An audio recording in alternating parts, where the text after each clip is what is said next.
Nobody will be safe if not everybody is vaccinated.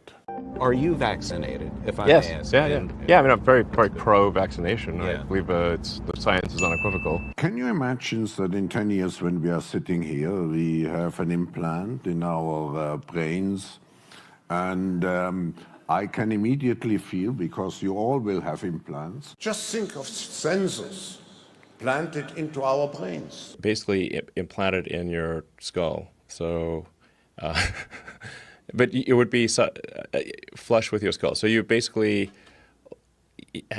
take out a chunk of skull, put the Neuralink device in there. You'd put the electrode, you'd insert the electrode threads very carefully into the brain. It doesn't change what you are doing. It changes you if you take a genetic editing. It's a fusion of the physical, the digital, and the biological world.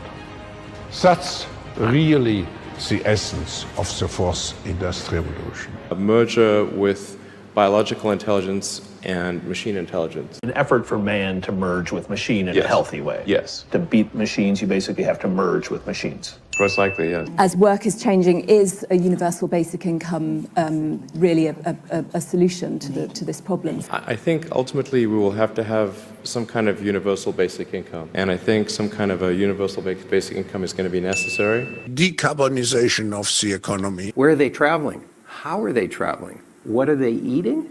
What are they consuming on the platform? So, individual carbon footprint tracker.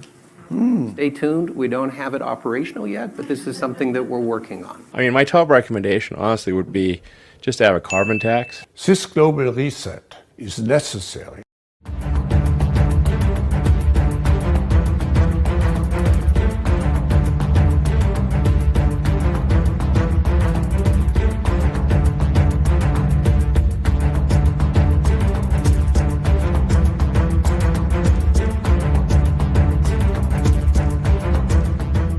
Welcome to the Daily Wrap-Up, a concise show dedicated to bringing you the most relevant, independent news as we see it from the last 24 hours.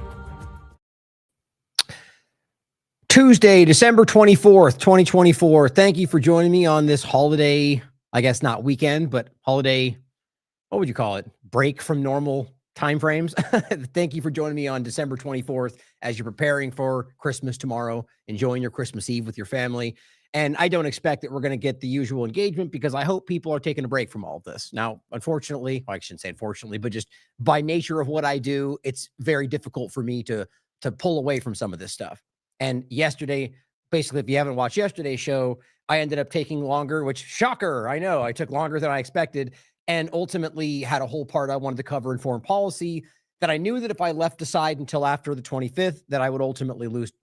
I would be more focused on what's going on in the moment, and I wanted to cover some of this stuff. So that's the point of why I decided to do a show today. And I'm going to be spending the rest of after the show, the rest of the day with my family. I'm going to be taking tomorrow off and really just kind of immersing myself in this time frame, which I think we all should be doing.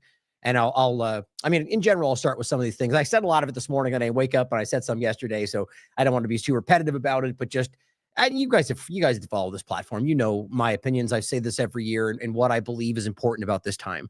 And obviously, we have much less of the kind of weird political division aspects of like what songs we're not supposed to listen to. Steve and I were talking about this morning, which is interesting. It shows you, I think, that it's just a choice of the focus of the mainstream dynamic of both sides of it on what we're supposed to be looking at right now. And the woke stuff is kind of taking a back seat, which doesn't, those people all still exist. So it's interesting that that stuff's not being focused on as much. But the point being that usually you get that idea, you know, don't say Merry Christmas and all this stuff, which I just think is ridiculous. Whatever your religion is, wherever you come from, somebody saying Merry Christmas is not saying you're supposed to believe what I believe. They're saying have a nice day, have a merry holiday. And if somebody wanted to say that around some other religion, whatever the phrase would be, I take it's to be taken as a compliment. It's what it is. So the point is being whatever you come from, whatever your background. I find this time frame to be a time where a lot of people, I would like to believe the majority, do their best to be their best self, to be the best version of who they want to be, or strive to be the person that they believe they can be. And and this is just at least what I believe. And it's the materialistic kind of present aspect of it, which is enjoyable. is not what it's about. And I think we all could acknowledge that. It's about the deeper meaning behind it all. Of course, from my perspective as a Christian, the religious aspect of it is a very, very important part of it for me. But just again, outside of that, for the world today, I do believe that it's a nice time where people try to strive to be better. And the point I'll leave it with to start is just that I feel like we need to reflect on that and ask ourselves, why can't we just do that every day? As I talk about a lot on this show, every day is just about being a little bit better than yesterday, just striving to better yourself. And if every day you have finding that rationale, the reason, whether it is because it's Christmas or whatever the reasoning is, to just decide to be the best self, the best version of who you want to be. And interestingly enough, that doesn't even have to mean that you are that person yet. Something that I've said before recently, and I can't remember what I saw this on, but it really did resonate with me. This simple idea that I felt was simple but very profound is that I don't think people are necessarily ever one thing or something. It's not all one thing or another. We all struggle with choices in our lives. We all grow and learn and become something different as we, and evolve. And incremental choices become who you are. And every one of those make a difference, no matter how small. And the point is, asking in the context of what I remember watching is somebody saying, how do you be a better person, or how do you be that? How do I become like that? And the point is, it's just a choice.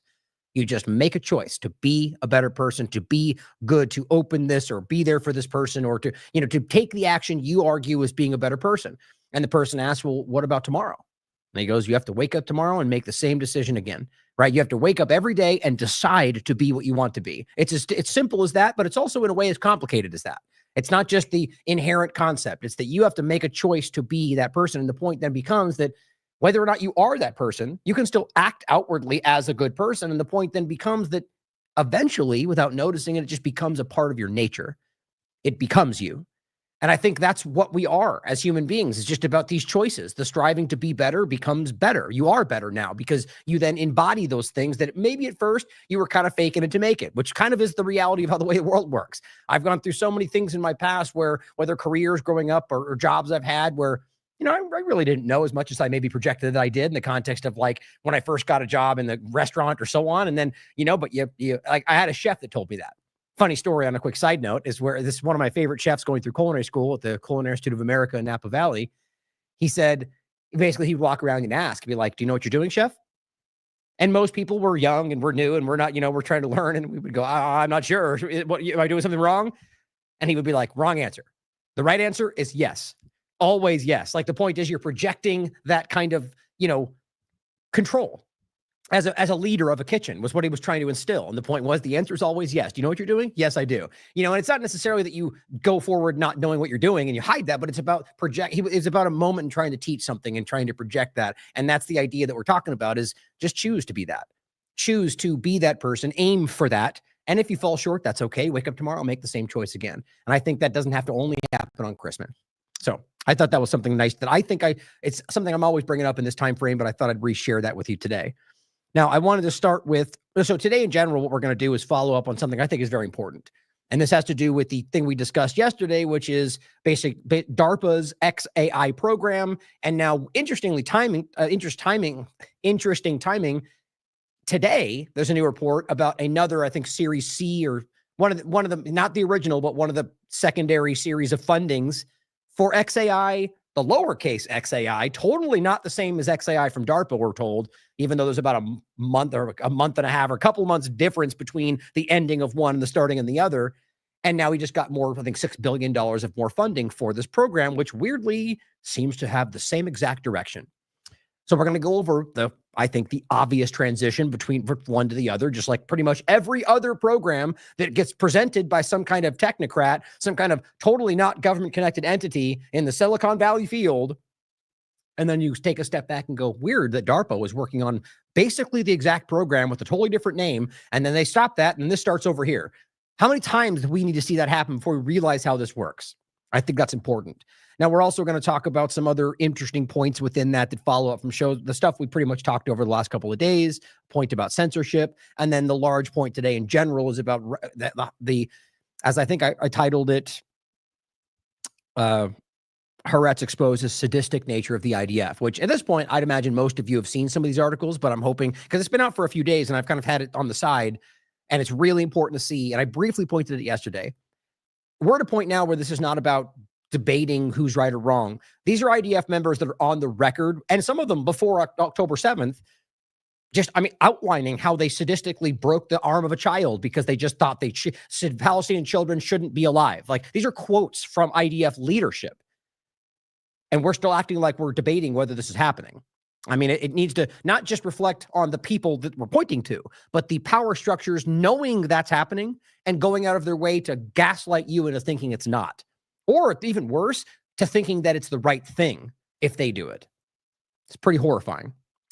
Now, of course, obviously, a day like today makes it, I guess, you feel like it's the wrong day to talk about some of these things. And if that's the case, then I get it. Come back to it after Christmas holiday. But I do think these things, one point we'll get into is about what Netanyahu is like every single year doing in Syria.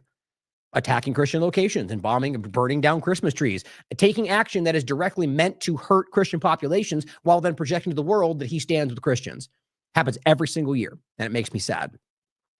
So let's get started with a couple points about censorship that just stood out to me that I thought were interesting. And this is something that I saw on YouTube, which I rarely care that much these days about YouTube at all because of how blatantly we know they censor. But this is the TLAV pirate account we're using right now. For those briefly that don't know, we still to this day, as you can see, TLAV pirate streams use pirate accounts.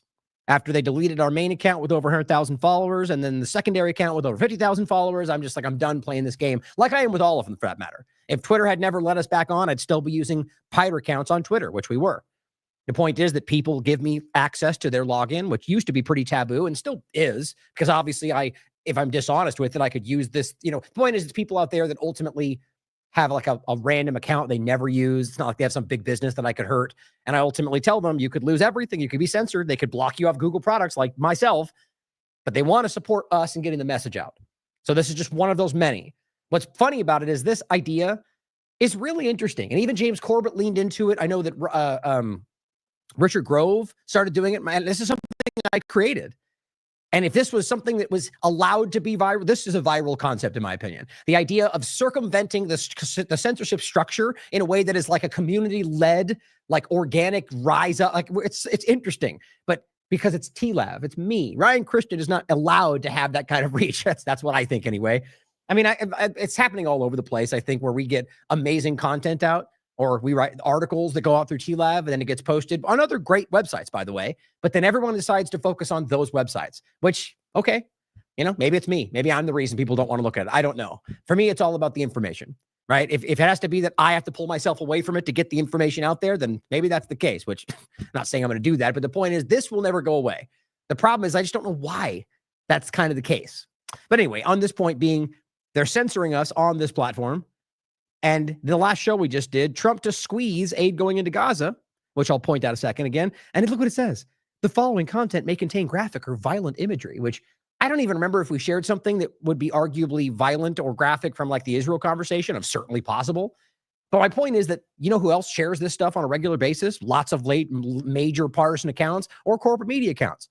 I'm not sharing anything that I'm not pulling off some kind of, the point is stuff that are pretty commonly shown on these platforms. And yet I get censored for it. But wasn't that. It was more so the interesting timing of that same label, which gets applied to things I post on Twitter, even though not to everybody else. Selective. And I'm not saying it's me and personal. I'm saying it's about the idea of certain categories of grouping. I would argue objective, nonpartisan information. But the reason I even showed you that, because usually I don't even mention the YouTube nonsense, is because I wanted to reiterate the fact that BitChute is one that's not doing that. And I had a really interesting interview, a discussion on, where's the date on here? About 6 days ago with Jeffrey, who is somebody now working to basically hopefully bring BitChute into the level that it deserves to be at. Exactly the same point, by the way. BitChute is a group that has been, to its detriment, fighting to protect free speech, even the most disgusting comments you could imagine on their platform, because that's what free speech looks like. And I also argue, and I think we can prove, that it's being deliberately flooded with that in order to bury the site that does allow free speech. My point, though, is that we had a great discussion. Jeffrey, who I'm talking to here, is somebody who has been brought on to essentially try to bring the site into what it should be. And they reached out to me, both the CEO and him, to try to work with me in order to help BitChute get the attention that it deserves, and are willing to support TLAV. And I brought this up a while ago. And so I'm happy to lean into a platform that I believe in that is also going to help support TLAV. So I recommend you guys do the same. You know, and now this is the main viewer that I put on our website page. We can look, hopefully you're watching through this platform and using the pay shoot and the engagement on the platform. But watch the interview, because I really did enjoy the interview. And we get into a lot of different conversations, or a lot of topics in conversation about many different things. Now, we talked about this yesterday. The main part being DARPA's xAI program. Now, I simply went over this in a pretty broad way, pointing out what it was and showing the interesting timing of when it stopped and when Twitter, named X, started. I didn't even really get into the kind of building of what Elon is calling xAI. So this is what I want to talk about today. The very alarming overlap to these two things. So in this show, we go over some of this you can watch. So I'm going to briefly point to the things that we go in more in depth in the show I was just pointing to. This is entitled DARPA's Explainable AI, or just xAI program. Quickly to sum this up, the bottom line is they're trying, at least as it's being presented, they're using media engagement, individuals who are engaging with these programs, artificial intelligence and otherwise, to train it to essentially be able to explain the conclusions that it reaches. Now, that's a simple, there's a lot more to it, but that's what at least is being presented as the focal point. But my point is how they're reaching that, if that's even what they're trying to achieve, which is through engagement with people like you. And so what they're doing is this exercise that went on for years, in 2017, all the way till the end of 2021. I believe it was December 2021 when this came to an end. My point is, xAI as the program came to an end in 2021, and then very short period of time later in early 2022, Elon Musk began to buy Twitter and turned it into X. And now he's working on a company called xAI. And we're supposed to believe that they're not even remotely connected, despite xAI that Elon's working on is currently doing exactly what this program was. I'm not making this up. It's easy to see. Here's how it evolved. This goes to June of this year. Explainable AI. So remember, at this point, we're to believe that the DARPA version of this has ended.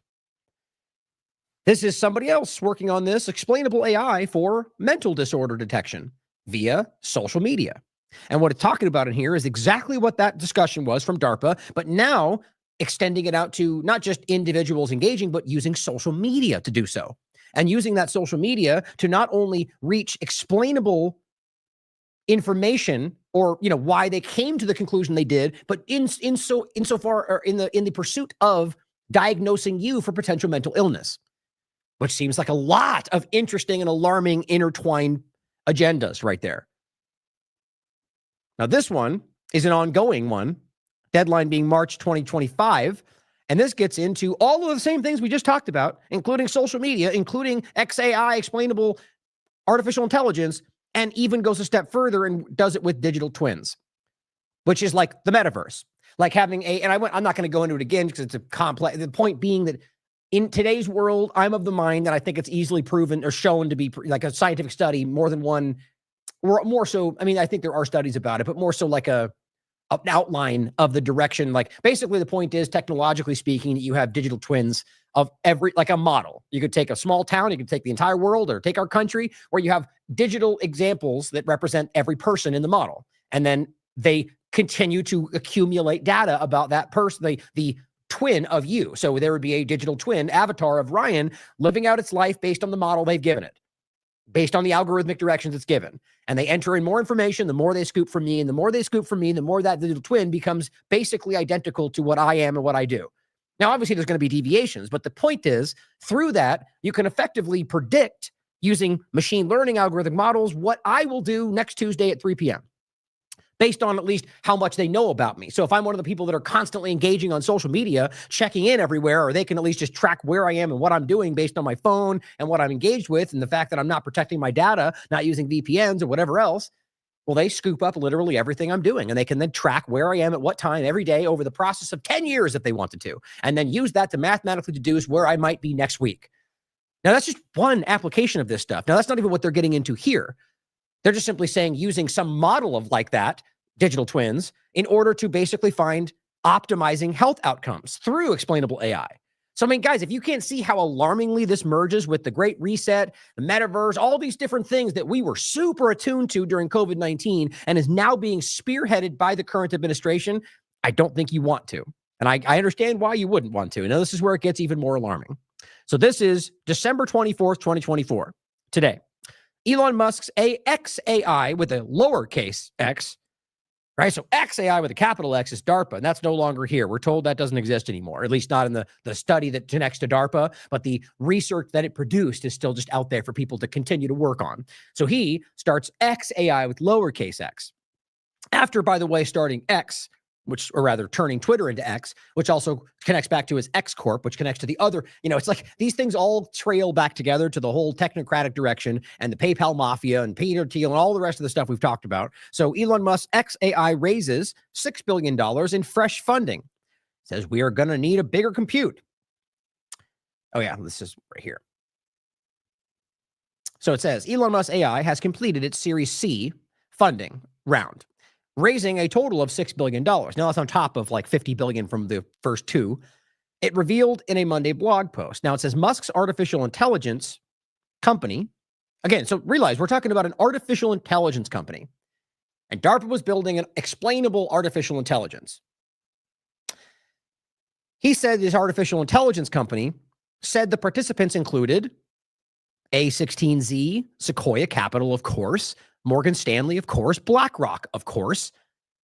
So think about this, guys. This is what Elon Musk is working on toward a direction of something that is everything we're all worried about. And we're being told, don't worry, though, because Elon's on the right side. Except here he is working with BlackRock to produce it. But I thought that was a whole big problem for people on the right.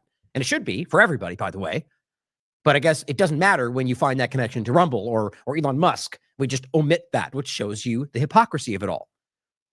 Or Saudi Arabia, because that makes sense. Freedom, democracy, free speech, right? Oman and Qatar and their sovereign wealth funds. California-based Lightspeed Venture Partners. Are Democrats all bad, except when we work with them? Chicago-based Valor Equity Partners, Dubai-based Vi Capital, and UAE-based tech investor MGX. Right, just the epitome of free speech, loving democracies, right? This is the opposite of what we love to pretend this is.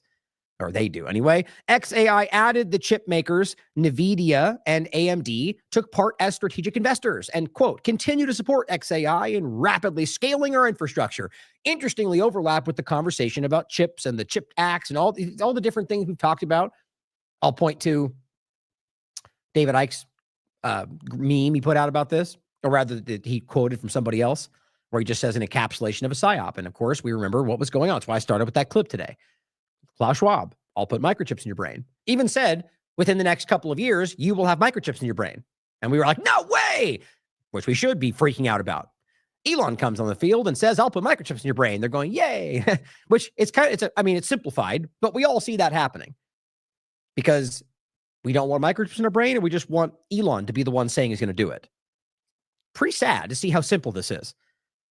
And it wasn't like they were screeching and going, we don't want your version of microchips. During this conversation with Klaus Schwab, predominantly the right was saying there's no effing way. We see the agenda. We see where this is going. We see the Great Reset. And just because Elon steps in, that just disappears? Now, I don't believe that with most conservatives, but I wonder why they're not standing up and pushing back against the team sport politics right of it all, who pretend that there's no problem here. Now, look, and I can admit the possibility that Elon is the good guy version of this and what he's doing is going to save us from it. But shouldn't we be standing back and going, do we even want this at all? Why should we be forced into this false dichotomy of choosing between good versus bad, lesser of evils of a problem that we don't want at all? Right? Like everything else. Maybe we don't want chips in our brain. Maybe we don't need to decide which AI we want. How about we just pump the brakes a bit? But nope, they want to rush you into a choice because if we don't, the Democrats are going to do it first. If we don't, China's going to do it first, which there's some level of truth to the foreign policy point. But I still argue that we should not allow technocrats and obvious deceivers to force us into aligning ourselves with what we kind of already know we don't want, at least not in the way they're rolling it out. But if you get pushed into the lesser of evils of anything right now, it seems the partisan field will fall for that. You don't think they know that? Now it says the vast amount of processing power needed to train and run AI models. He's basically underscoring the vast amount of processing power needed to train these models, which has fueled enormous demand for microchips. The same point from the larger conversation about where, like, when, it's the same thing when you look at these, with these kind of things framed from the partisan field. On one side, it becomes the biggest problem in the world, but if there's it's the same, you get it. The same point every time. I mean, in the one I'm making right now. It's bad when they do it. It's good when we do it. Its launch of Colossus, the world's largest AI supercomputer, powered by 10,000 NVIDIA Hopper GPUs, which xAI plans to double in size to 20,000 chips soon. Now, on a quick side point, remember my concern about the issue with basically blockchain technology, but specifically Bitcoin and the strategic reserve, which we're going to be talking more about.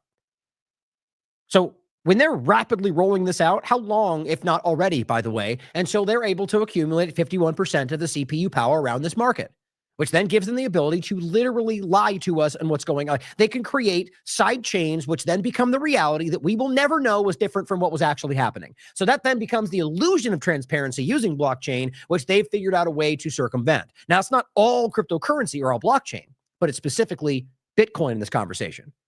There's different aspects of the same problem for different things, but specifically in Bitcoin, which they're using, and I think that's by design. On a quick point, for those that understand the conversation more, I am very much of the mind that this has been broken specifically to bring it to this place, selectively held back, only allowing 1 megabyte of information. I wrote about this a long time ago. In every block, which slowed it down, which allowed it to never be able to rival things like Visa, and that's why it became what they want to make you think is just, digital gold. The exact opposite of how it was designed to be. It was designed to be a peer-to-peer financial transactional process, meaning you don't need a middleman. You don't need a bank. You don't need a government. All you need is their cryptographic address. That's it. And the reality of it, you don't even need a exchange, quite frankly. All you really, and there's deeper points to get into how that can work, but the reality is they're trying to more centralize something that was supposed to be the opposite. And so when you're looking at this, where they're with Musk and Trump's administration building out and literally telling you they're going to lead that market and mine Bitcoin, I argue it's already happening. If you understand right now that more than 51% of the market right now of that CPU power is controlled by only 2 entities, I mean, how do we know they haven't already worked together? I mean, it's not just about double spending, which would mean they're able to spend Bitcoin twice and hide that on the blockchain, but ultimately that I think it's about hiding what they're actually doing while presenting the illusion that they're showing us everything, while presenting a false picture, and a hell of a lot more that I'm not even going to get into around what Bitcoin itself and what they're developing, becoming sort of an artificial intelligence concept, and the idea of tracking and surveillance and carbon markets, which is exactly what I think is going to roll out under Trump using this stuff, but with a different narrative. But it says xAI also released version 2 of Grok. So that's where you get into the social media overlap. So they're talking about using these things to train these models. And now he's using Grok using your engagement with it to train these models. I mean, guys, this is the same program. And it says an application programming interface, an API for developers to build on its platform. It's Aurora image generation model for Grok and Grok on X. Now it says the company said it's training Grok 3 and focusing on launching innovative new consumer and enterprise products that will leverage the power of Grok, Colossus, and Twitter to transform the way we live, work, and play. Pretty much sounds like the Great Reset and everything else they're talking about. All the DARPA program, all this stuff coming together. Now they're working. Now Grok 3 is the newer iteration of this. It's everything they told you this was.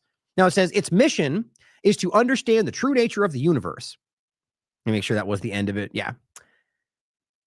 To me, I mean, isn't it the same point? Like you can make it broad like that and say it's about understanding what, but when you go specific about it and look at what DARPA was saying in these programs before Twitter became a thing, or X, ultimately with a finer point, the same objective.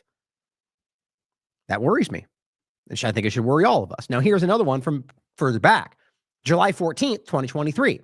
Elon Musk says xAI, so realizing again that this has been, the timing of this is very important, will examine universe, work with Twitter and Tesla.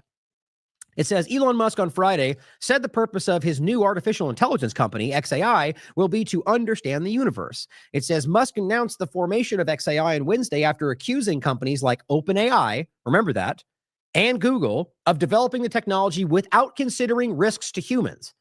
I'm going to show you in a moment how right now Elon is working with OpenAI to do what they're doing coming next.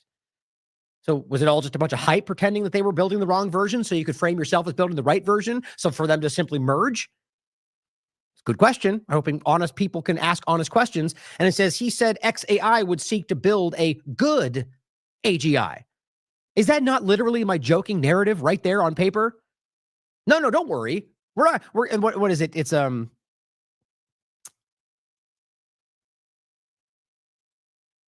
I swear, it's funny that we use an acronym.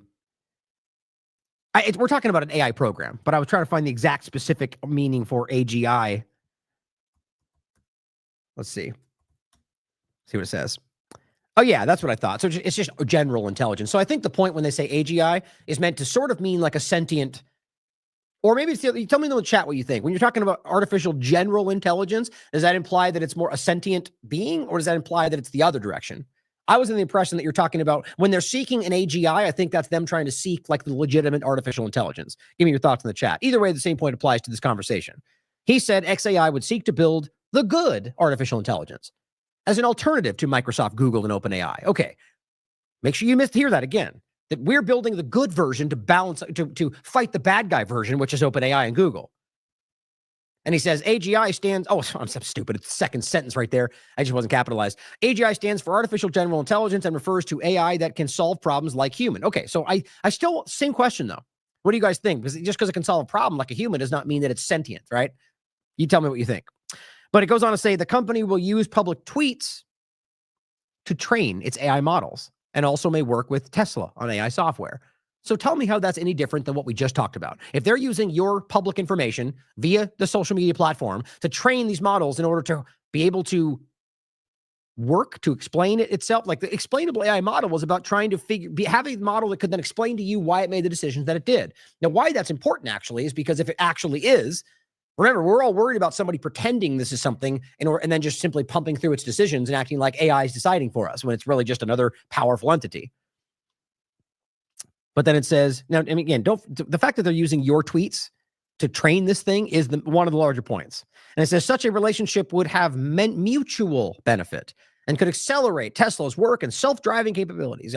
Yep, another angle of the Great Reset that we're all up in arms about until Elon rolls out his version of it. He also accused all AI companies of training their models using Twitter data and what he characterized as an illegal manner. So you see, he's not upset that they're doing it. He's upset that they're doing it, and it's my data. You can't use that's my company. So you're using Twitter to train your models in a negative way. That's what he's telling you. The AI, OpenAI, Google, that's the bad guy stuff. So I'm building the good AGI. But explain for me how it's obviously it is different because if you want intent would change it, but it's interesting that they're both using your Twitter data to find that outcome. The only difference is narrative right now. Think about that. And it says Musk, who has advocated for regulations in AI, said he has pushed for meetings with White House officials and has emphasized the importance of regulating AI in his recent meetings with top government officials in China. So that's the point I was saying before. Why, as always, we're forced into the false binary of thinking, well, we need to have the regulated version versus the other version. How about we start asking whether we should even be taking these steps right now? Whether or not other governments are doing the same thing. Now, trust me, I get the implications there. All I'm saying is maybe we should be asking that question as opposed to framing it as a foregone conclusion that's not our choice, because that's what that really shows you. They tell you this is going to happen no matter what, but then pretend to engage with what you want. If we all stood up today and said none of us want any of this, they wouldn't care. They would simply create some psychological presentation of what we think. Like, here's, a small group that presents as the world and the rest of you are what's the word I'm looking for? Like with COVID-19, making you feel like you were isolated and alone and nobody thought like you. Turns out most people did. I think that's super important. So when we're talking about this overall, we know we can see the concerns about how they're literally using this to train their models. They're using your open tweets to do so. We have the very clear transition from DARPA xAI to xAI Elon version, and it's doing the exact same thing. So far, hopefully you're following along. I think it's pretty easy to see. So now we enter this time frame where we have things like this, where Elon Musk, also working on this, the xAI dynamic, is working with the National Reconnaissance Office to build an all-encompassing network of spy satellites, which the NRO office in a recent interview literally said, quote, "You can't hide." And the continuation of that was he says, now you can't hide because you're constantly being looked at. Now, are we of the mind that the NRO and the NSA and the government intelligence apparatus is not the deep state, or how we frame this? That Elon's working with the NRO to build satellite networks that the government's going to use and telling you can't hide anymore. And that's not supposed to be a problem because Elon's passively involved with it? I mean, I only say that because he's not the one building. I mean, who knows? Maybe let's even say he's completely involved. How does that change the problem this obviously is? And where's this foggy line of the deep state when we're literally talking about the intelligence apparatus of this government? Or whatever you want to call it these days, independent governments of their own, it seems. The point, though, is that he literally said, on top of building this, Elon Musk is going to work with us to build out AI to manage all of this. So if you're not beginning to see the problems of how over the far-reaching interconnected problem this becomes, that they're building out something that is artificial intelligence that's currently learning from you and mapping out everything, I would argue, that's now going to be overlapped with some kind of potential defense system that wraps around our planet, that can see you no matter where you go. Now ask yourself how that's even okay with the rest of the world. Think about that. Now, David Icke, by the way, was recently discussing Derek's amazing article right here on his show. Derek just pointed this out, simply saying, why are so many freedom-loving people falling for technocratic military intelligence contractors? Good question. But here's an important development in all this. This is from yesterday. Teachers for Choice shared this with me, tagged me in it. Palantir, Anduril, and talks with OpenAI. Elon Musk, SpaceX to take on defense giants. Now, we've already actually talked about this. I think even in the last show or the one before. But the point that stood out to me this time, talks with OpenAI. Well, hold on. Weren't you just telling us they were the bad? They were the bad version. They're ones not regulating. So he's building the good AGI, which, by the way, again, the way language works implies they're the bad AGI. Here's what the article says. This is from yesterday.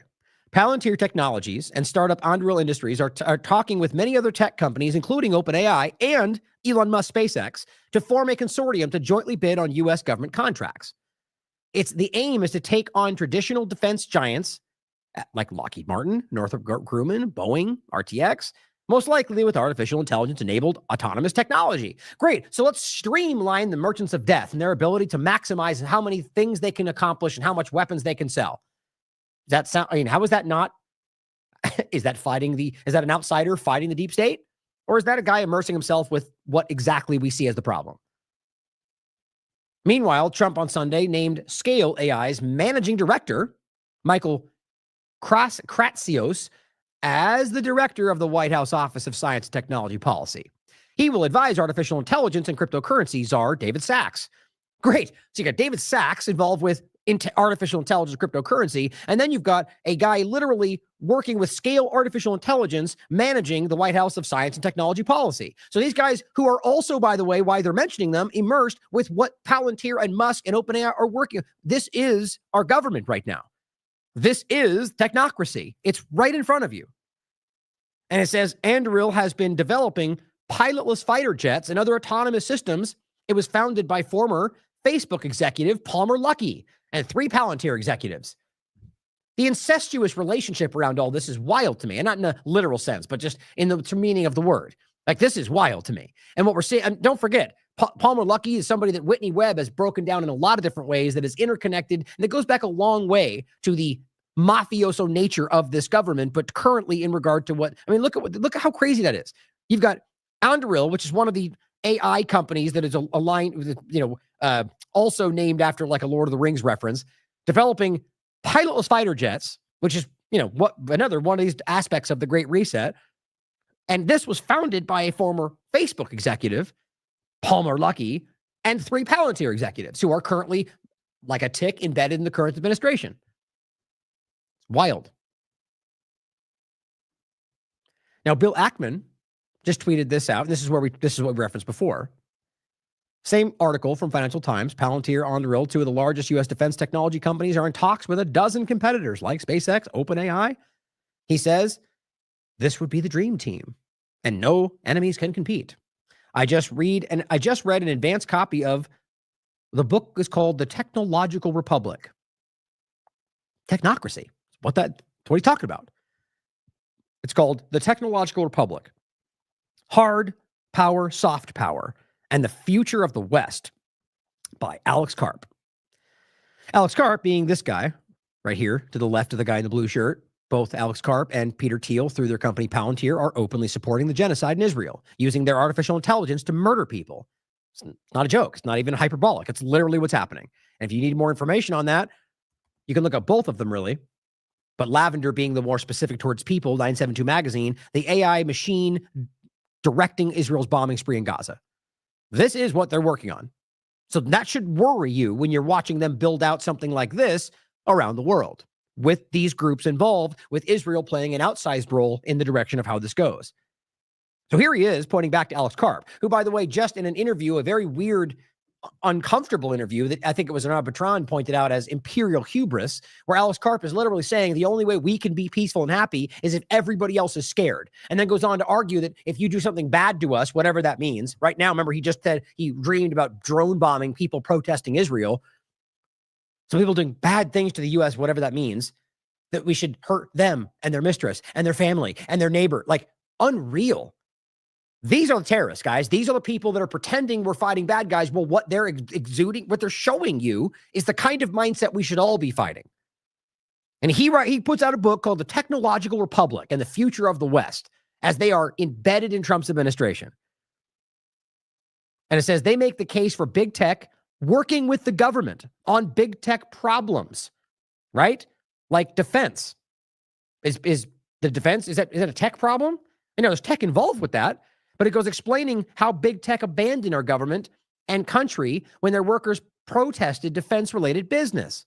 Right, because people, God forbid, they should have morals about how these merchants of death are working with foreign mercenaries, working with genocidal governments, dumping weapons in places and hands of people that they know are extremists.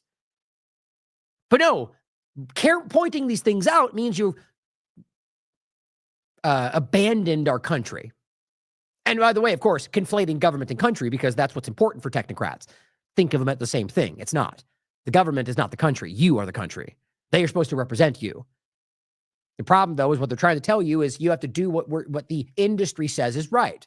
Back the weapons sales, back the war. Because if you don't, you're abandoning your government. But an important quote, which I always bring up, by Theodore Roosevelt, to announce that there must be no criticism of the president or that we are to stand by the president, right or wrong, or you can read political party, you can read congressman, same point, but to announce that there must be no criticism, that we are to stand by them, right or wrong, is not only unpatriotic and servile, but is morally treasonable to the American people.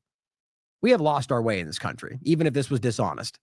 Servile, having or showing an excessive willingness to serve or please others. Yeah, who do you think they're serving? Certainly not you. Goes on to say, we should all be reminded the American values that we all hold dear, including our democracy, exist only because of our ability to defend ourselves. Again, I made comments about this yesterday. Our technology companies are fundamentally our only protection from oppression. I mean, really?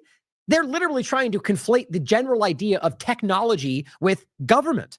Guys, that's technocracy. This is not even transparent, or this is not even attempting to be, this is transparent. They are not even trying to hide this. I think that's scary. While they're literally working with a genocidal government. You pick which one.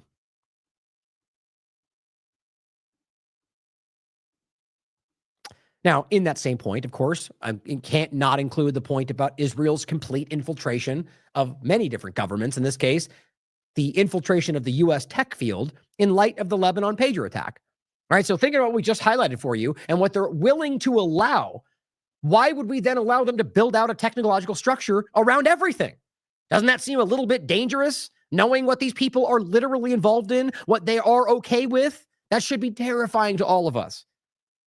So on that last note, I want to include very quickly, because we just went over the 60 Minutes thing from yesterday, and Steve played it this morning on AM Wake Up. You know, where Leslie is basically, I think, almost giddy, laughing about how they're discussing them bombing using pagers. And 10 years, she claims, that they put these pagers out, and then 10 years later blew them up. I mean, even if you argue everything of their story is true, that alone makes it terrorism, because there's no way you can confirm that those wouldn't end up in the hands of children or in a pile in a nursery somewhere or sent to the United States. How the hell do you know what's going to happen in 10 years? So Saeed Mohammed points out, this is one of the injured Hezbollah commanders, obviously he's being facetious, that 60 Minutes and Leslie Stahl were gloating about. They love how their genocidal Zionist allies bomb hospitals, rape prisoners, and maim kids by planting bombs and pagers. Just so you realize, this is a very public, it's undeniable that the majority, vast, were civilians that were hurt in this attack. 4,000 civilians were hurt. This is simply one of them, and he's a child. That's the reality. Here's another one. Assad Abu Kamal points out 60 Minutes did not show these victims of the pagers plot in Lebanon. Leslie Stahl was laughing as she was listening to Mossad agents and how they detonated their pagers. Here's 3 more kids maimed by their pager attack. Imagine even if everything of the narrative was true and the exact thing happened in any other context, and it wasn't Israel, we already know what would happen. They would be, and rightly so, screaming terrorism, because it is. Now, considering what we just went over and the specific point about using social media, whether it's artificial intelligence and xAI programs, DARPA to Twitter, to basically use you to train their artificial intelligence, using your engagement with it to be able to train it to be able to explain what it's doing in a way that you might accept, right? That would then make you trust it. That's what they discuss in in all of those studies. It's about gaining the public's trust. So that in itself could be the agenda and just a way to trick you into thinking that, obviously possible. But then realize that they fold that into social media engagement, being able to tell whether you have mental illness, using that in conjunction with digital twins to be able to map out what might happen. All of this is being openly discussed, right? So consider that in some of the recent, I would argue, psychological operations that might have just taken place on these platforms. One of which was the Magdeburg discussion. Not that it was in any way fake, but the way that it was then covered after the information became very clear that this guy was a Saudi, Mossad-connected Zionist who was actually very anti-Muslim. And I mean, there's interviews posted where he's openly going, I am the most anti-Islam person in the world, or something like that, paraphrased. And all of this got deleted. Twitter deleted the account and then reposted the account with all of those things gone. And it's all documented. All these things have been saved, archived, screenshots have shown it all. And the point is that they show these tweets that were pro-Israel, that were pro-AFD party, that Elon Musk is rapidly supporting right now, whatever your thoughts are on it. And why do you think they hid that? Now, even if you think it's just because they thought it would hurt what they do believe in, or they genuinely think will help Germany, it is still transparently dishonest to do that. So here's what War Monitor said.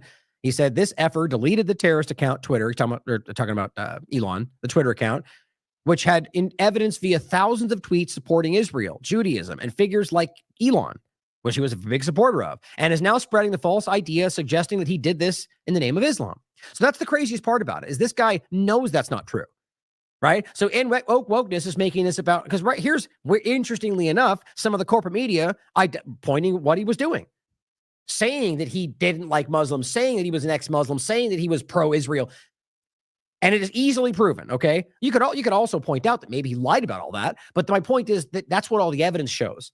They deleted all that and then go on to continue to make it about Muslims attacking Christians, even though you can prove that's not true. So they have a transparent agenda, even worth knowing that they'll lie about it to force in something that to get a reaction out of you that will then cause violence against innocent people. I mean, in and of itself, you can call that terrorism, or at least it's a pursuit of terrorist acts, because that's pretty disgusting to know. At the very least, it's dishonest. And this engagement was going back and forth, and I was just pointing out the evidence that is there that a lot of people don't seem to want to find, even though it's very, very obvious. Now, basically, this was Viva Frey asking for the evidence. This person was simply saying that he got quiet. Now that the evidence is clear, this person says, yet oddly, we've all seen, this is just one of the examples, the pre-November tweets, because they basically deleted everything from before November. And one of the main, I am a former Muslim, and I closely follow the stories of those who leave Islam. And, the point is that they're still trying to make this about him attacking them because he's a radical Muslim. The exact opposite is true. And so my point is to consider how the way we respond and engage with these things, whether they're able to just force a false narrative on top of what we can see, like with the Gaza genocide, and actually get enough momentum if they're using artificial intelligence and algorithmic manipulation. I think we're being trained right now, or at the very least, they're trying to suss out whether this works or whether we're letting us train these models. I think that's a huge part of this. Or the drone conversation, right? We just talked about this, right? And this is very easy to see. The interesting drone conversation is now very clearly kind of materialized to what we all thought it would be, which is ultimately forcing in Orwellian surveillance legislation. A bipartisan version, right, that Rand Paul did push back on. He blocks a bill to authorize local and state authorities to track drones. He makes it clear. Oh, actually, I'll play the clip for you. It's right here. The bill before us would grant law enforcement significant authority to intercept private electronic communications without consent. For example, the bill would allow the government to conduct dragnet surveillance of the phones innocent Americans traveling through U.S. airports as long as the government claims they are doing it to neutralize a drone. Which means that's been happening for 10 years. Now, I'm not saying that as an absolute fact. I'm saying that's always what I point out. When they make if we know that technology is possible, some level of your government has already been using it on you to find out if it works, to apply it to national security. So when he's saying that, I'm willing to bet you right now they're already doing that, and this is to normalize, get you to accept what they've already been doing. My opinion, of course, but worth considering. Now, I mean, right there is enough. The point is simply he came out and told you, because of the drone conversation, this is being forced in, and we shouldn't support it. Now, who does that truly implicate right now? Obviously, Biden is technically in control. Trump is the president-elect, and we've already seen a lot of action being kind of spearheaded, at least being framed as because of what Trump is doing. And alternatively, most of the right conversation right now is that Biden is MIA. Who's actually in control? Where is he? He's not even around. Okay, so if the point is Biden lied about these drones to force this in, which seems like it doesn't make sense, seeing as how they've been telling you they're not dangerous. So then why would it make sense to force this in on a not dangerous claim? It just seems like right now the partisans are desperate to make this about Biden versus Trump and just are not even listening to the narratives. Because at the end of the day, what we're talking about is Biden with less than a month left now, or maybe less than a month. Arguably, they're claiming forcing in legislation that will give Donald Trump extreme surveillance power. Like, why does that even make sense? Because I've already seen these conversations. Like I think it was Bad Kitty was like, look, Biden did this to force this in just before Trump gets in power. It's like, are you trying to tell us they're working together? Because that's what it sounds like to me. That's what I think. So it's very interesting. Either way, removing the partisan mania from all of this. The point is your government pointed to something. Drones that were always there, drones they flew out, Israel drones, nuclear bomb sniffing drones, whatever. You pick one of the many narratives Alex swore were the truth 14 days straight, and you decide whatever it was, they used it to force this through. Just at least in one example. Or they're trying to anyway, is the point, which is one of the things Zero Hedge pointed out. I agreed with. I think that was one of the most logical. And so, before we even come to that, so I just want you to think about the idea of how these things are used, right? So was that a way to train, to see how we would respond or whether if they could get away with hyping basically nothing actually happening, or using social contagion, convince people that something was happening, or maybe there were real drones. But I proved to you that there was obviously fake information going around, or fake orbs they were pointing to, which I've seen that same orb image come up every other year for different narratives and different arguments. It's always the same thing, which doesn't have to mean that it's not there. But realize that what they're doing with all of this is watching how you engage with this stuff, how you're using Grok and you're engaging, and you're basically doing something that in other time frames they would have been paying for to train, to work. You are doing it for free. As often the point is, if you're not paying for this app or service, then or how's that work? It's you are the product is the end point. Ultimately, if you don't see, you're not paying for it, that you are the product.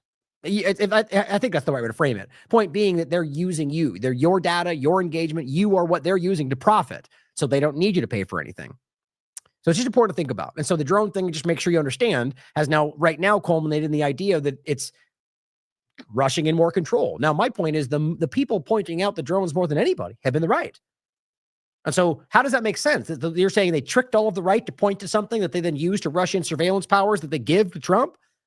Doesn't make much sense to me, other than they're all doing this together, which I do agree with. But on top of that, we're talking about the what was it? So you got Rand Paul and the drone surveillance conversation.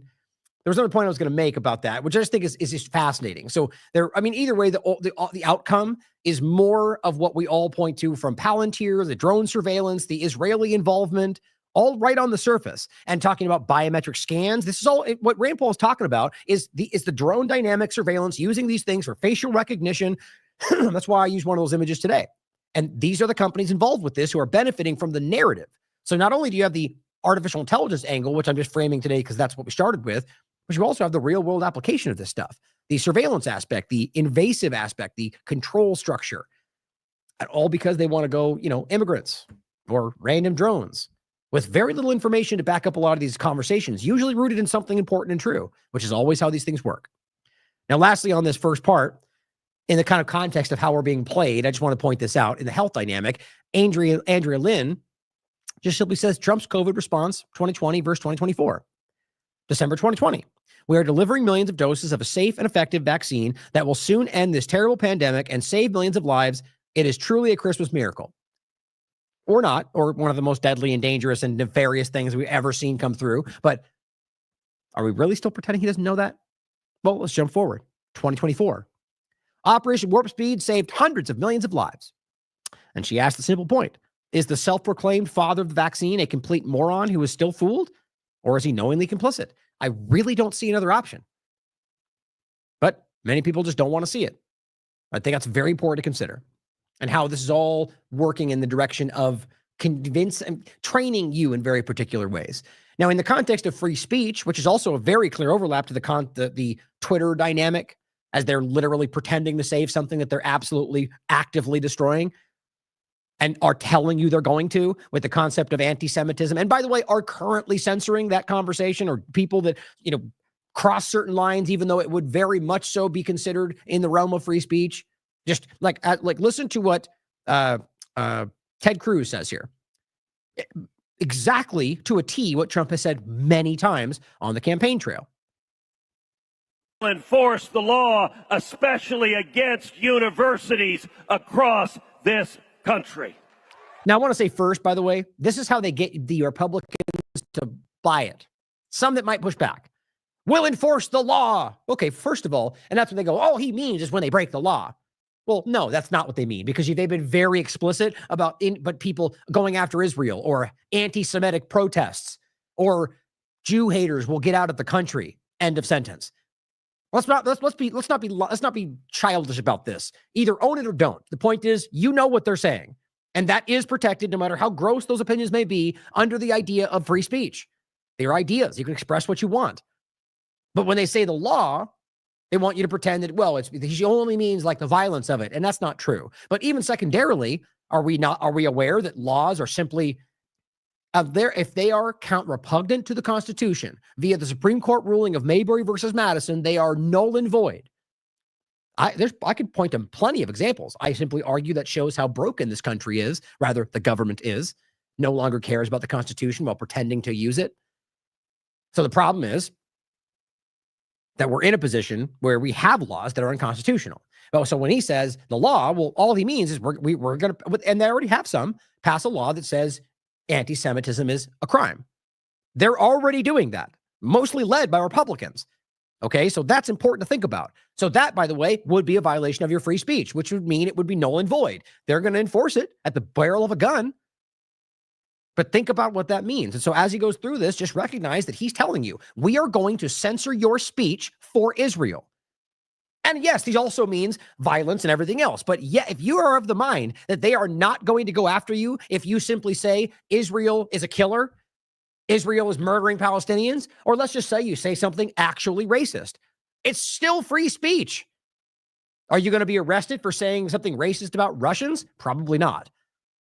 If you don't understand why that's important to recognize the contradiction there, again, I argue that you just don't want to see it. But listen to what he says. Enforce the law, especially against universities across this country.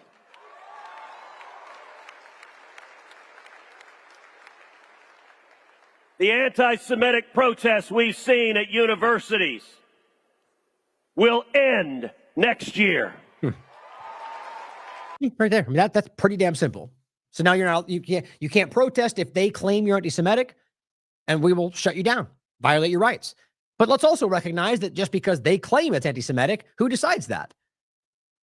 Well, we've already very clearly shown that they think of Palestinian flag as anti-Semitic. They think from the river to the sea is anti-Semitic. They think free Palestine is anti-Semitic. None of those are hyperbolic. Those aren't jokes. Those are very clearly stated by people like Ted Cruz.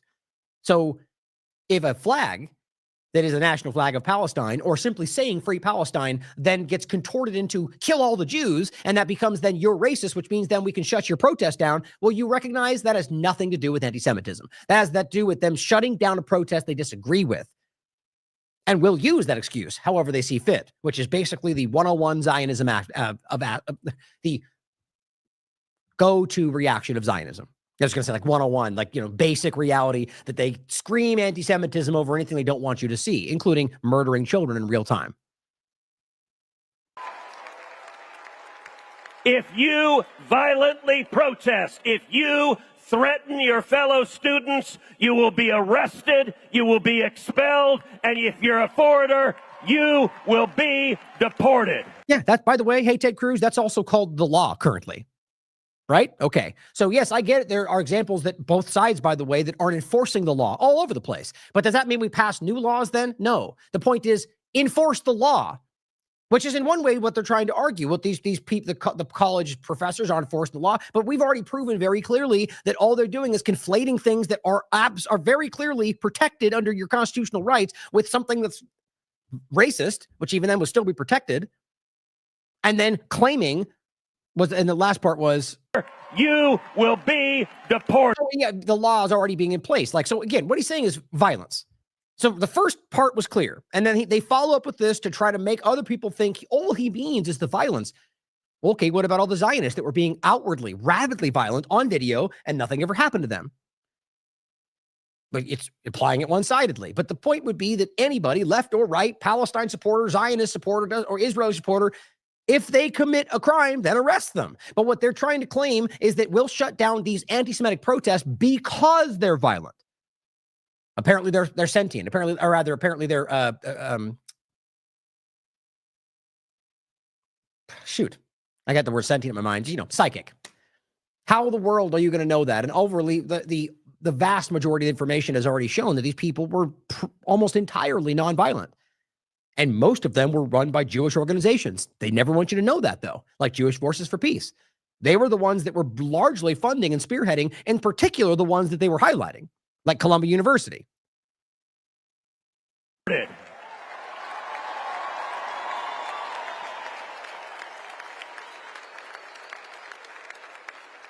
And we're going to see the Department of Justice and the FBI follow the money, go after the money, cut off the money. We're going to see universities that tolerate anti-Semitism having their federal funds cut off. Yeah, but we're going to keep funding the genocide, though. Right? So we're going to make a big story about something that is not really what's going on. Right? We're going to track these, we're going to cut off funding that goes to anything Palestinian adjacent, which is what he's talking about. But we're going to keep funding and shout you down for calling out the funding of a genocidal government who we'll get into in a second is praising and broadly. I mean, they are standing up and screaming from the rooftops that they're killing children, that we're murdering innocent people because they don't deserve to be alive. And people like Ted Cruz are very aware of that. And not only do they not care, they're shouting you down from pointing it out and telling you we have to stop the funding that go to groups that are standing up and screaming, don't let the genocide continue. That's what he's doing right there. Now, of course, within that dynamic, you're going to find people that probably should have lose their funding or are doing something wrong. But that is not the point. The point is they are broad stroking an entire conversation to hide Israel's genocide with your tax dollars, and they stand up and they cheer because Ted Cruz said the buzzwords, because partisans are easy to manipulate. Not all of them, but the team sport politics side of this is very obvious. They're clapping seals, jumping up to yay for whatever they point in front of them, because that's what the party said. I don't think that's the majority.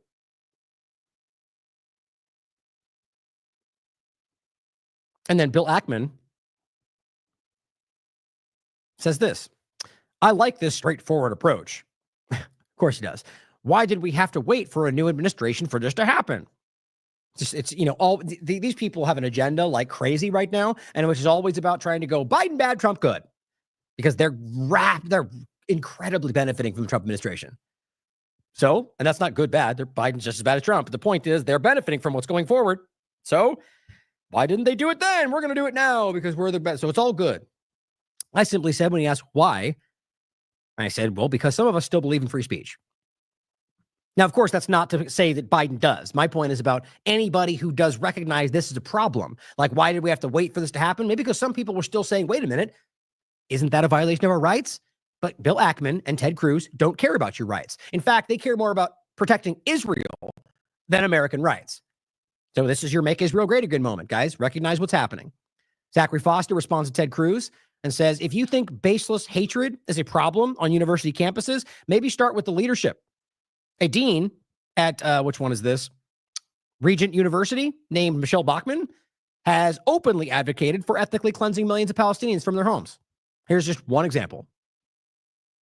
They have one industry in Gaza, and that's terrorism. So it's time that Gaza ends. The 2 million people who live there, they are clever assassins. They need to be removed from that land. That land needs to be turned into a national park. My God, the ignorance just flows out of her. It's just so disgusting. Clever assassins. This girl, she is an ignorant person, or deliberately lying for genocide. You pick. Are you literally trying to say, so what time did we stop recognizing that broad stroking an entire civilization is dumb, is ignorant, is racist, is you pick?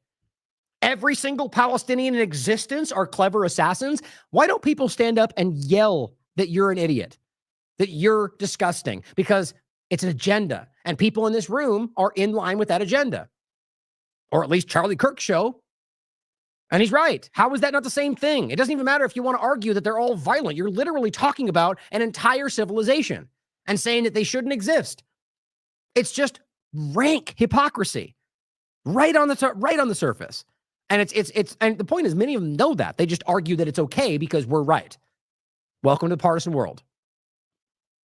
And again, the many different clips showing you Donald Trump telling you censorship is okay. You burn the flag, you're going to go to jail despite that being protected rights, as even Ron Paul has argued, shutting down the internet with Bill Gates because ISIS might influence you. You know, all the things, or, you know, deal with the take the guns, due process later. You know, all these things should matter to people that want to keep a track record of what they actually do, not what they say, what they do. Or the many times like this one that says, we'll remove the Jew haters from the country.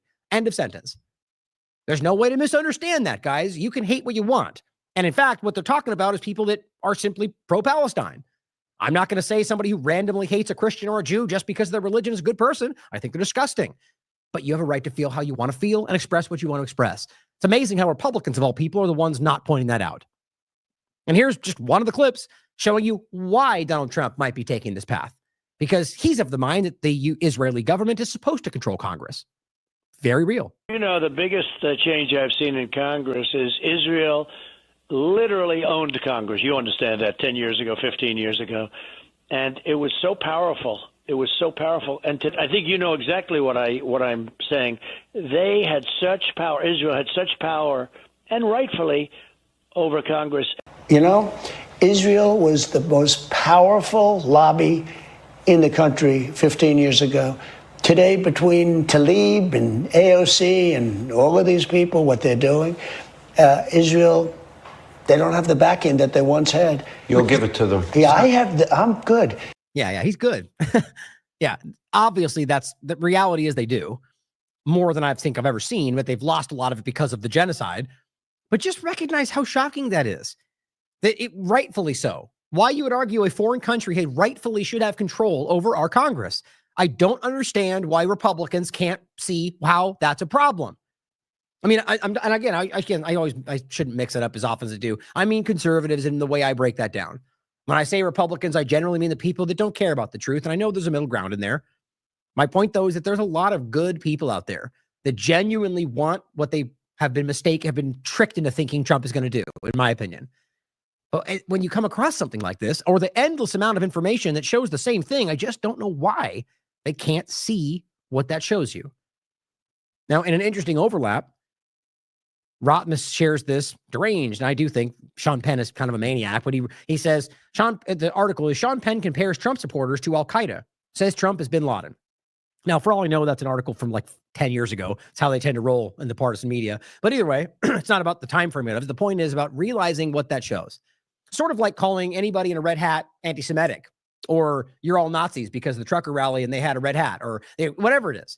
The lazy, ignorant association of anybody broad stroke. Oh, yeah, that's called broad stroking. What do you know?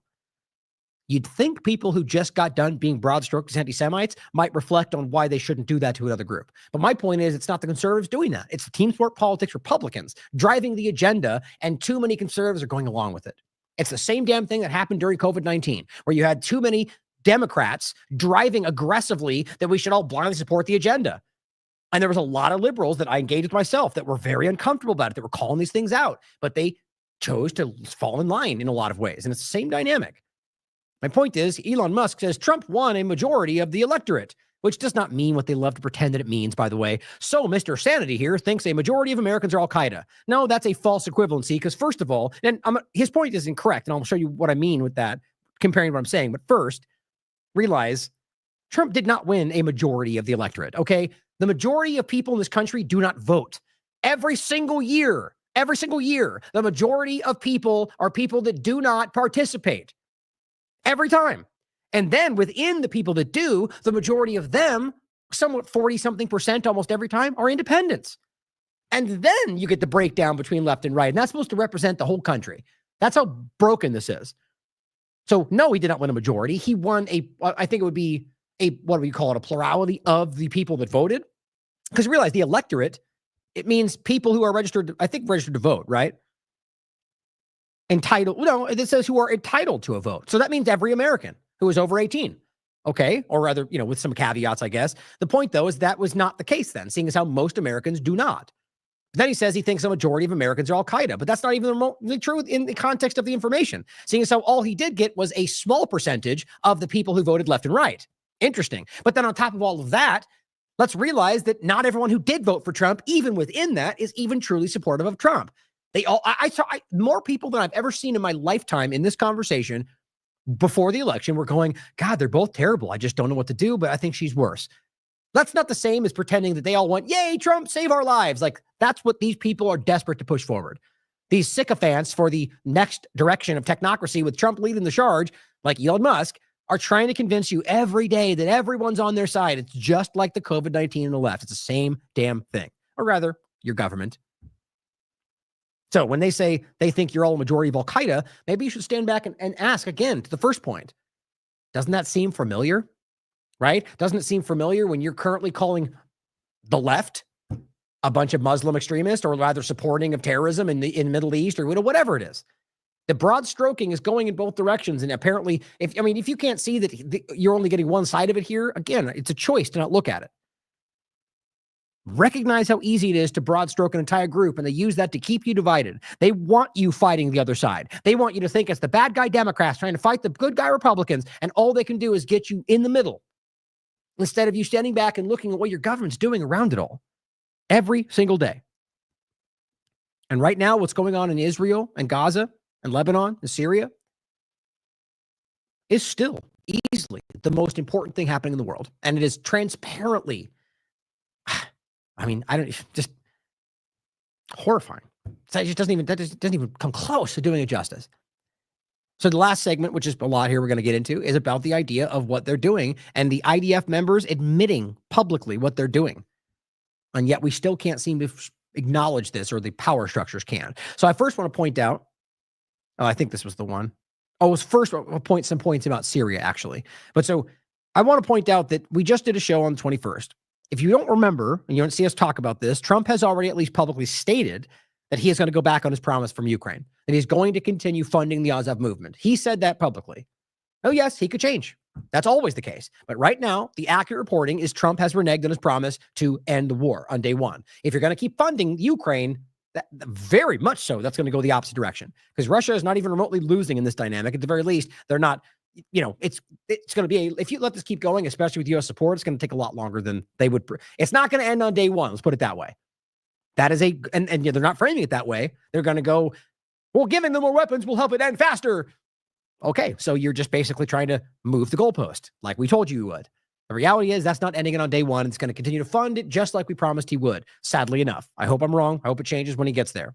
Next, as we talked about yesterday, Trump to squeeze aid going into Gaza has been reported by I think it was VOA and plenty of others. The Atlantic Council was highlighting what they thought what he might do, which is where that comes from. But also Trump, Channel 12, which I think I grabbed here. Maybe not. Maybe, it's down here. We'll come back to it at the end. Channel 12, this is the tweet itself from Israel, has tweeted, Trump sent message to Israel. I will not insist on humanitarian aid as Biden insisted. Now, look, it's very possible that Israel lied about this in order to pressure Trump to do it. In no way am I ever saying because they said this, that makes it the truth, which is what people assume when you're dealing with partisans online. You know my point on this. It's just relevant because it's being reported by a lot of people, including corporate media, both in Israel and otherwise. And so it's interesting to see that begin. And Trump has not stood up and said no about this. But as always, they could be making it up. We don't know. But my opinion, this is what's happening. Because it makes sense with everything else that's going on, that they are going to continue to starve Palestinians. That Trump, and even worse, that he says, like Biden insisted, which isn't even true. Biden was starving them like right now. They're continuing to allow them to not feed them. And so what that becomes is you frame it as we're going to do what Biden didn't. And so you trick them all into going, yeah, so if he didn't, then we want to. They're both doing the same thing. They're on the same side. They're doing the same thing. They're framing it differently, as always. So I want you to remember that. So he's already walking back two main things before he's even gotten into office. Now, Thomas Massey, speaking on Syria, put this out. He says a U.S. designated terrorist organization now runs Syria, which is true. But it was the U.S. and Israel that brought about the overthrow of the Syrian government, which is true. It's not a coincidence. Our agencies did this shortly after Trump won the election and before he took office. That is so interesting to me. Now, I certainly could be, maybe he's right. Maybe that's the whole point. But again, I don't understand why that makes sense. What do you think the objective is here? Why would Biden try to rush this out before Trump takes office? Trump supports what's going on here. He supports what Israel's doing. And this is not my opinion. These have been stated. He supports the groups that have been there. He did last time with Idlib, the conversation they're in, and the ongoing occupation that supported these groups. He supported the Kurdish element. He supported Turkey with it, all of it. It's the same conversation. Trump's occupation of Syria, which continued through Biden, it's the same dynamic. So when you're trying to pretend that Biden continued to finish the project that Trump was also involved in before Trump took office, that to me seems like a lazy effort to make it about Trump versus Biden again. I just think this ultimately amounts to benefiting Trump, just like the conversation of surveillance, because what that means is they now have unfettered access to whatever they want in Syria, not just the areas they were occupying, and that they can use that to effectively achieve a lot of other agendas, which they're going to pivot towards Iran. Mark my words. That's something that Trump and Israel are adamant about. So I just don't get that statement by him, unless he's just trying to tap into partisan momentum. I don't agree with, but it's interesting nonetheless. I think it's a common sentiment right now to make it about anything bad is all Biden, rushed in before Trump gets there, despite how all these things seem to be benefiting Trump's agenda and the technocratic agenda and Musk and Thiel and all of it.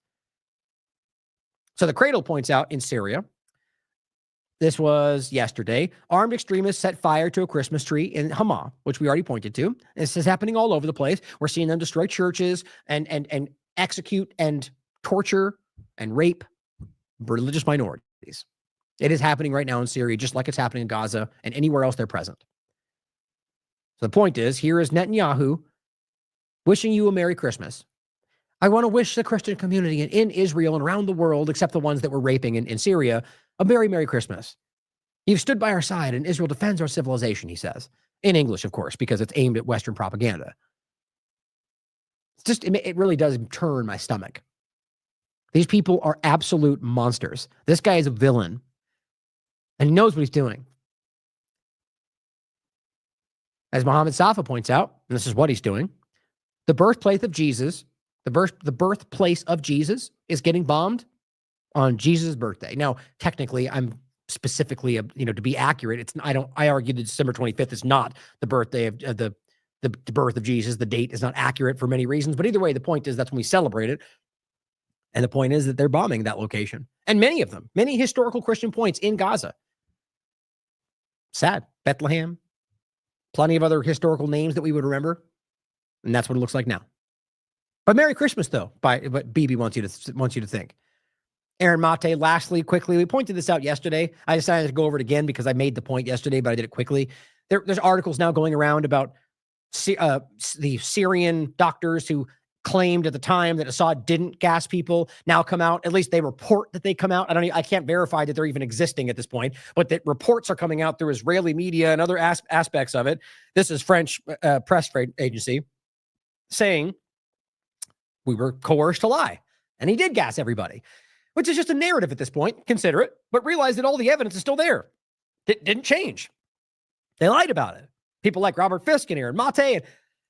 Everybody who was not lying about this, even the OPCW, if you remember, people resigned in protest that they were lying about the report, for crying out loud. And now you get, same as always, lockstep agenda to lie about it after the fact. And it shows you the kind of influence Israel and the U.S. have through world media, which they just got done telling you that we can influence anything in the world. But Aaron breaks this down, just like I'm saying, you can read it for yourself, saying that they're lying about this. You know, and it's worth breaking down, that really asking why this is being pushed forward. Now, I think it's just like we talked about yesterday with the lie about Assad getting divorced. It's just this petty propaganda coming from petty people. But it's all about trying to demonize and undermine what Syria was as they completely destroy it. Now, the people doing this, by and large, are the Israeli government and the IDF. Now, realize that there are people around the world. I'm going to end with one of those points as well. And we're ending with a U.S. member of Congress pointing this out. But in this case, Poland, the Polish government has now reportedly confirmed that they'll arrest Netanyahu. And I believe that's supposed to, I think that's his ancestral homeland, if you will. And the point is that they're going to arrest him if he goes back to the 80th anniversary of the liberation of Auschwitz, which he wants to. And so now it turns out that he's apparently not going to go because he's worried he's going to get arrested. Good. I hope their entire life becomes like that because they're criminals and deserve to be in prison. And I think that right now we're seeing more and more people find the courage to actually do what's right. Suppressed news in regard to this hospital, which we briefly pointed out yesterday. There's been a development since, like I said on the show. An Israeli robot, as you can see in this video, is rolling up to the door right there to place a bomb by the door. Is it playing? Yeah.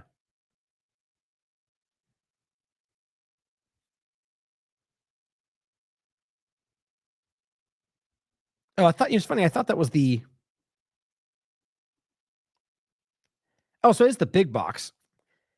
When I first looked at this, I thought it was this. And this is the little, what do you call them, MRAP or whatever it's called. This the big truck here dropping off the box. At first, I thought it was the one by the door. But so this has been a pretty broadly reported discussion because the Israeli media is reporting on this. By the way, they're saving the Kamal Adwan Hospital as everyone they've done before, right? The point is a robot places a large box containing a massive amount of explosives right in front of the gate of Kamal Adwan Hospital, which has been under siege for months. The explosion of this box could destroy the entire area. Then I went on to show you, this was on the 23rd. This is inside the hospital. Okay, this is what's going on. This is on the 23rd. No, well, this is the 21st, excuse me. But it's on the 23rd. They hadn't gone in. The box is outside. You've got babies in incubators. You've got people in beds with arms amputated. Elderly people, sick people, starving people are in beds in this hospital. Here's the footage showing you the children before we even tell you what happens next. So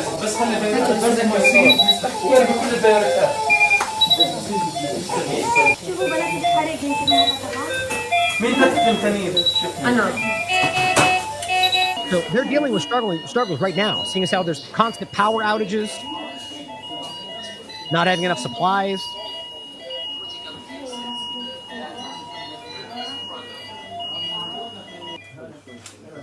And most of these children are suffering in here because they're not able to get the treatment they need, or they are malnourished,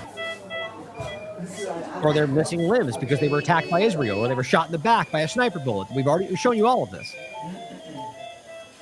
So the point, seeing all these children and elderly people, and these are all people that are sheltering in this hospital, okay? As of yesterday, before we get to that, remember the last time this happened, this is not new. This is from December 2nd, 2023. Even ABC covered it. Abandoned babies found decomposing in Gaza hospital weeks after it was evacuated. Don't forget, we had on record a video of the IDF members in the hospital being told there are babies up there. Evidence all over the place that they knew they were there and left them to die. And that shouldn't be surprising to you if you know what they're doing, especially with what we get into next. Of these IDF members telling you they all deserve to die. That what they're carrying out against these people in Gaza. So here's what just happened. As Tiberius writes, in October 2023, the argument was, how dare you accuse us of bombing a hospital? We would never do such a thing. December 2024, we are using robot-guided bombs to destroy hospitals and nobody is saying a word. This is how they normalize hell on earth. This is late yesterday or middle of the day yesterday. So I think I just stopped collecting information, and this happened right after we had broke down the show yesterday. 2 robot explosives have just occurred around Kamal Adwan Hospital. where we just showed you those children inside. The explosion is violently shaking the area, causing severe damage to the hospital, injuries to the patients and the wards. That's according to the director of nursing at Kamal Adwan. So you got children in incubators that can't be moved, and they're beginning to explode the building. This is the reality of what Israel is doing. There is no questioning this. This is objectively clear. The world is seeing it. It's about whether or not you choose to acknowledge it. Adam points out, can someone explain to me why dropping 500-pound bombs, 500-ton bombs on refugee camps is reported as targeted strikes? Unless civilians are the real target. He's right. Now here it says it's necessary to rescue the hostages, with a weird face. Investigations reveal Israel's airstrikes killed hostages held in Gaza last month. Every time. Their own hostages have made this clear. They seem to be targeting these people, guys. That is the Hannibal directive. And the point is they're bombing tents. There's even the Telegraph a while back, it reported that the children are burning alive in these tents. Doesn't seem to influence Matt Miller, though, or Patel, or Kirby, or Biden, or Trump, or RFK Jr. Agnes Calamard from the Amnesty International, a human rights organization, says a consensus is emerging. Israel is committing genocide in Gaza. Thanks to The Guardian for pointing out the increasing list of organizations and scholars concluding that Palestinians in Gaza are the victims of genocide. Here is a short list. The main question, though, is not whether a genocide is happening, but what are our governments doing to prevent and stop the genocide? Nothing, as far as I can tell. They're all helping it. Unfolding in front of your eyes, day after day. Sample of organizations. Public statement, over 800 scholars warn of potential genocide in Gaza. That was October 15th, 2023. 2023, November 2nd. UN experts call to prevent genocide. UN experts called to prevent genocide again on the 16th of November. December 26th, South African submission to ICJ. You've seen most of these. The point is, all of them are saying the same thing. UN Rapporteur, Francesca Albanese. The UK judges and lawyers open letter to concerning Gaza. April 3rd, 2024. May 2024. Human rights groups, or rather Human Rights Watch reports. Oxfam, Forensic Architecture. I mean, all of them are going, genocide. We can prove it. Amnesty just came out with a huge report saying, we've proven this is genocide. That's the one right here. Sample of legal genocide scholars. I mean, all of these things are not from some fringe blog. We're talking about the highest level entities that in history have been the ones directed, we're pointed to decide whether this is the case. And they're all telling you the same thing. But here is a fake human rights lawyer, Arsen Atrosky, and I'm saying that facetiously because anybody who pretends to be a human rights lawyer but says things like this can't actually be a human rights lawyer, whether or not they've got the credentials. Arsen Atrosky, the Zionist maniac, says, no, the only consensus is amongst rabid Jew haters and Hamas propagandists like Amnesty and your fellow Travelers Human Rights Watch. My God. So now the leading human rights groups in the world, including B'Tselem, by the way, which is an Israeli human rights group, are all apparently anti-Semitic Jew haters for pointing out objective crimes committed by a government. Because that makes sense, right? And of course, I did the same thing I tend to do. And I said, well, you're a clown. And I said, here is a Jewish doctor coming back from telling you the IDF are, quote, killing exclusively children, almost exclusively. And of course, gets a warning tag like it does every time I post it, even though nobody else seems to. And it's just on the surface of the conversation. These people are drowning in these lies. All they can do is say, you hate Jews, when clearly she does not. When clearly what we're highlighting is governments murdering innocent people, whatever their religion. And he doesn't care. In fact, he cares so much about hiding that he's willing to attack people who are not even remotely doing something, that are what he claims they're doing. Now, again, I've showed you this recently. Just the point was, this video is posted like we keep talking about. I posted it again and get the warning, even though he didn't above. And this person says it's covered. And I just thought it was interesting. Brent posts the same, literally the same, even the video that I share, and has not gotten it. It's like, it just shows you that it's about somebody recognizing that that video will get reach through TLAV, which I hope he doesn't get a tag. Well, I bet you if I share it, he will. We'll find out. The point is, it's just about getting the information out there, right? And these people are killing children almost exclusively. Now, I thought. Now, I'll wait to play the first part of that clip when we get to the next segment. But here again, everyone sees this, guys. It's not hyperbolic right now. We have to be clear about how world aware, the world is aware of what's happening. And this is a member of the United Nations. His name is Chris Sidoti, telling you, and this guy's an expert on criminality in regard to governments and so on. What he has to say, I think, is important. And the Israeli army is the most moral army in the world. I mean, this is something that is said repeatedly by the current Prime Minister of Israel, Netanyahu. On one recent occasion, he walked it back a bit and he said one of the most moral armies in the world.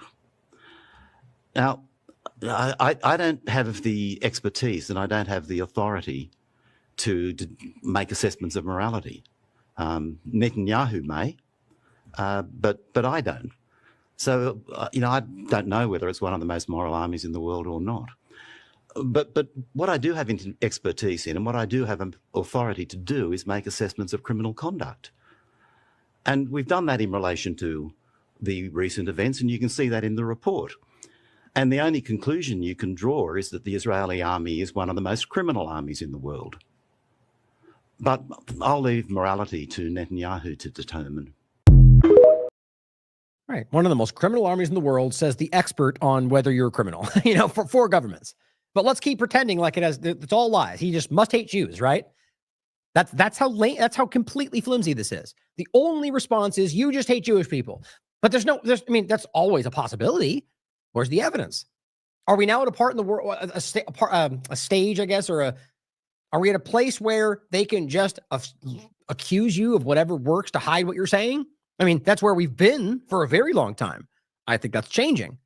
But what now is becoming clear is that they're, I guess, exposing that they just don't have any other, there's not a plan B. They just got to keep yelling that you're racist as that continues to almost inadvertently expose the fact that they're lying about it.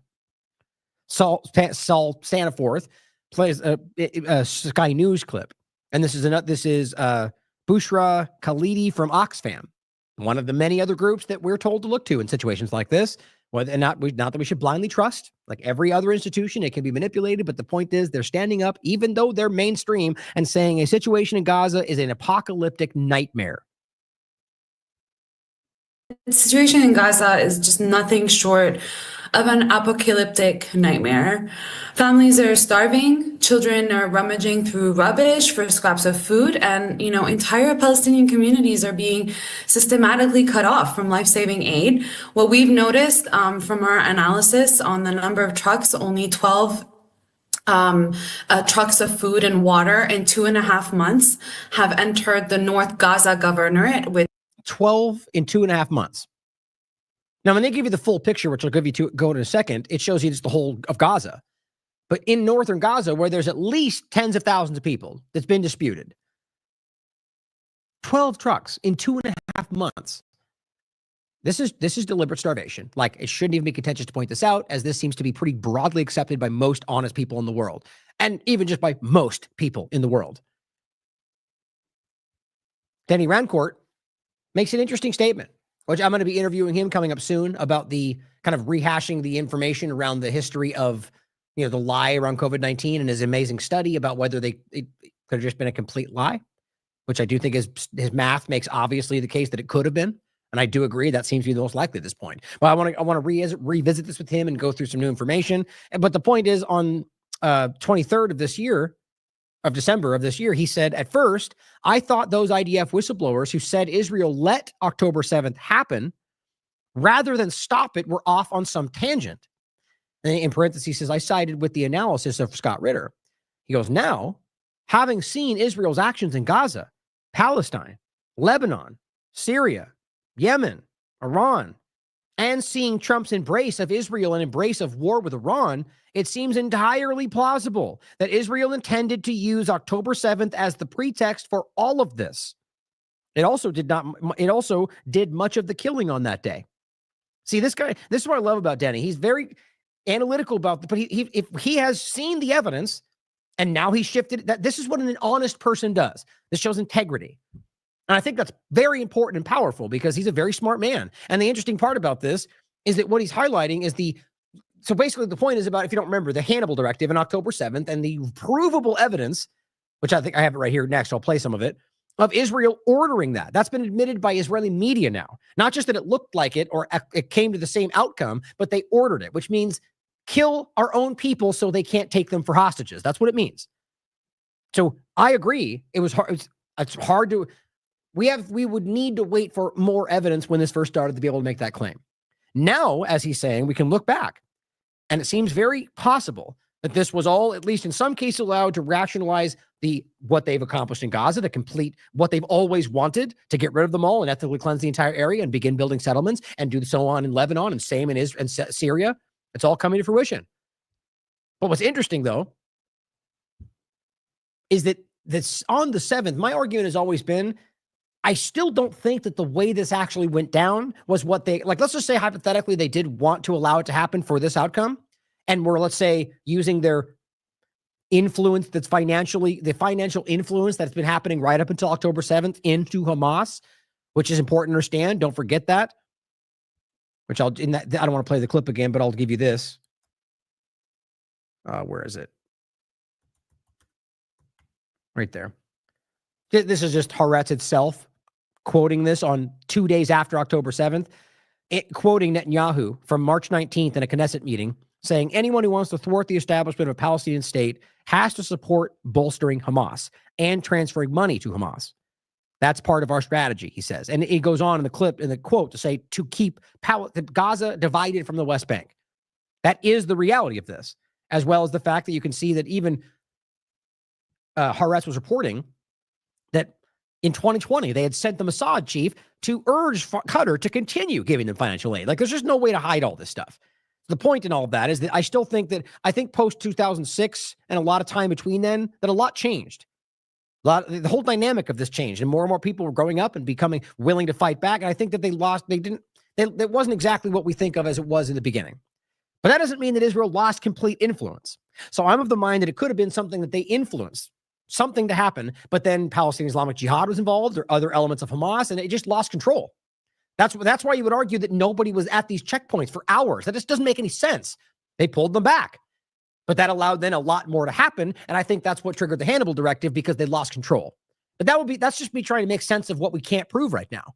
So, but nonetheless, I think it's powerful to recognize someone like Danny Grandcourt being able to consider the reality that it's obviously possible that they could have manufactured this, and that's supposed to be wild, crazy conspiracy theory. No, it's just an objective possibility that anybody honest would consider with what we've obviously seen now. So I'm glad to see that. Now I'm going to play some of this. This is Adam. It's about a 9-minute clip. 9 minutes, by the way, of Israeli testimony proving the IDF killed their own people on October 7th. This is probably one of the most documented elements of this whole story, and it is one of the most dismissed by people that don't want to see it. Where you stand exactly. We're lying, 2 couples, 2 men, 2 women, handcuffed, and inside this house were another 15 burned people, among them 8 babies in this corner. They were concentrated them, and they killed them, and they burned them. Did you see? I evacuated them. But why is the destruction then? I'm sorry. Why is the destruction? This destruction it looks like more like a cause of our tanks attack. Fired on them. Yeah, because they were blocked. Also, don't forget the 8 babies burned is a lie. That's thoroughly 100% been proven, even by Haaretz, to be an absolute fabrication. So he lied. He claimed he saw them. He lied. Just like they lied about babies in an oven, just like they lied about babies on a clothesline, just like they lied about 40 beheaded babies. They lie. That's what they've done. So realize whether they let it slip or not, he just made it clear that they bombed on this house. No, I think it was Porat was her name. She's the one that was in this dynamic and revealed that they killed the hostages that she knew were in there, whether or not there were Hamas members in there. And that's part of this point. Now, we now know for a fact that Hannibal Directive was ordered, which is why that happened. In these houses, and we need to conquer back the whole settlement, and it couldn't be happened without tanks. Okay. So how many were here, and then how many survived? How many did you? No one survived from this house. From other buildings, we rescued many. But from this house, 19 people died, among them 8 children.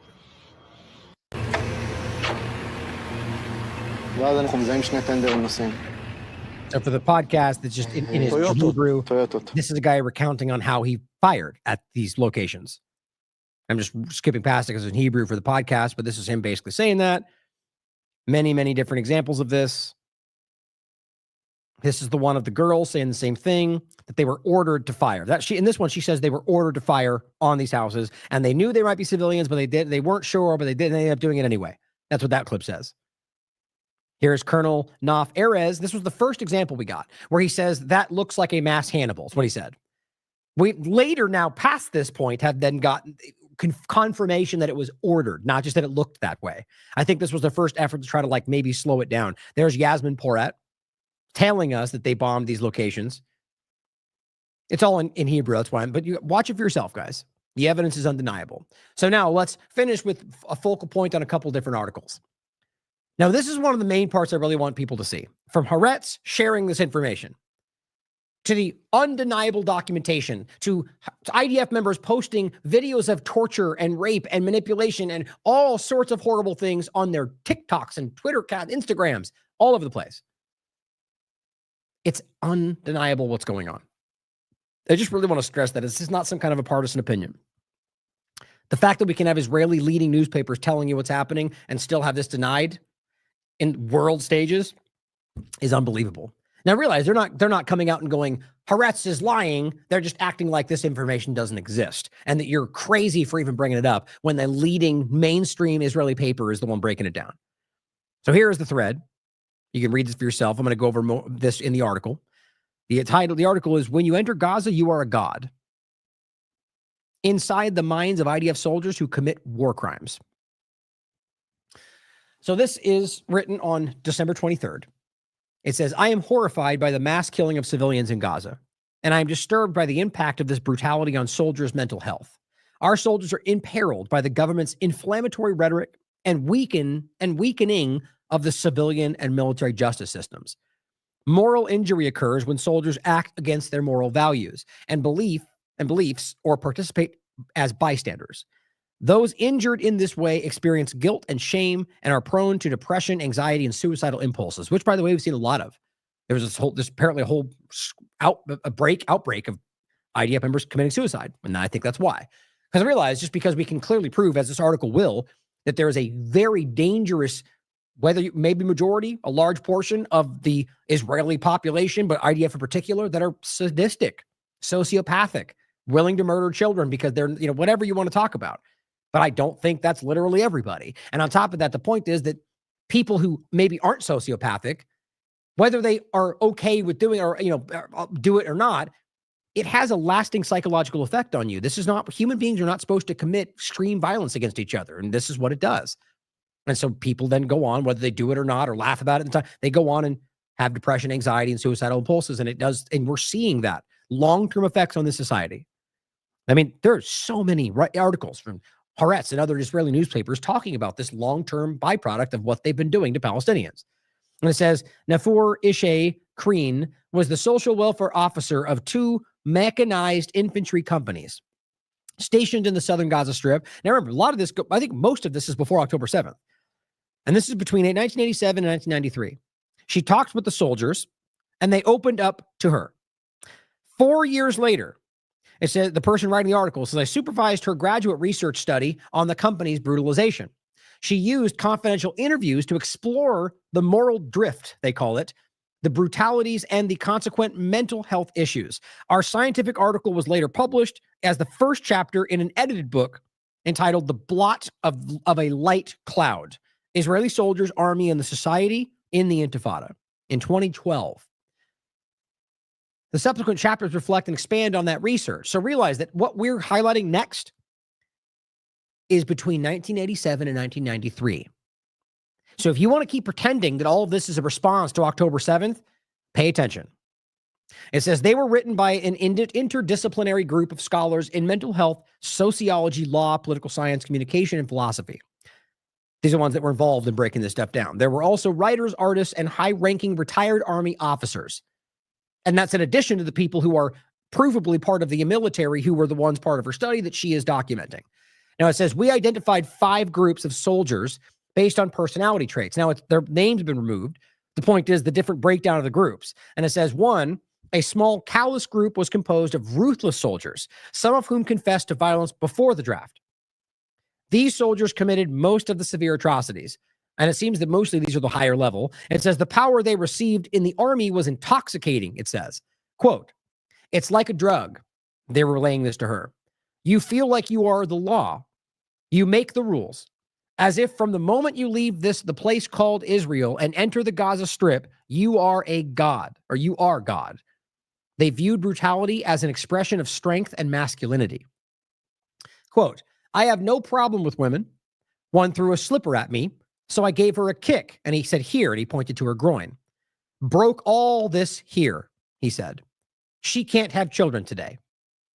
This guy basically gleefully reports to her about how, I don't have a problem with them, but they do that, just this blithe sociopathic mindset. Then it goes, and a quote says, this guy, one of these people shot an Arab 4 times in the back and got away with a self-defense claim. 4 bullets in the back from a distance of 10 meters. Cold-blooded murder, they say.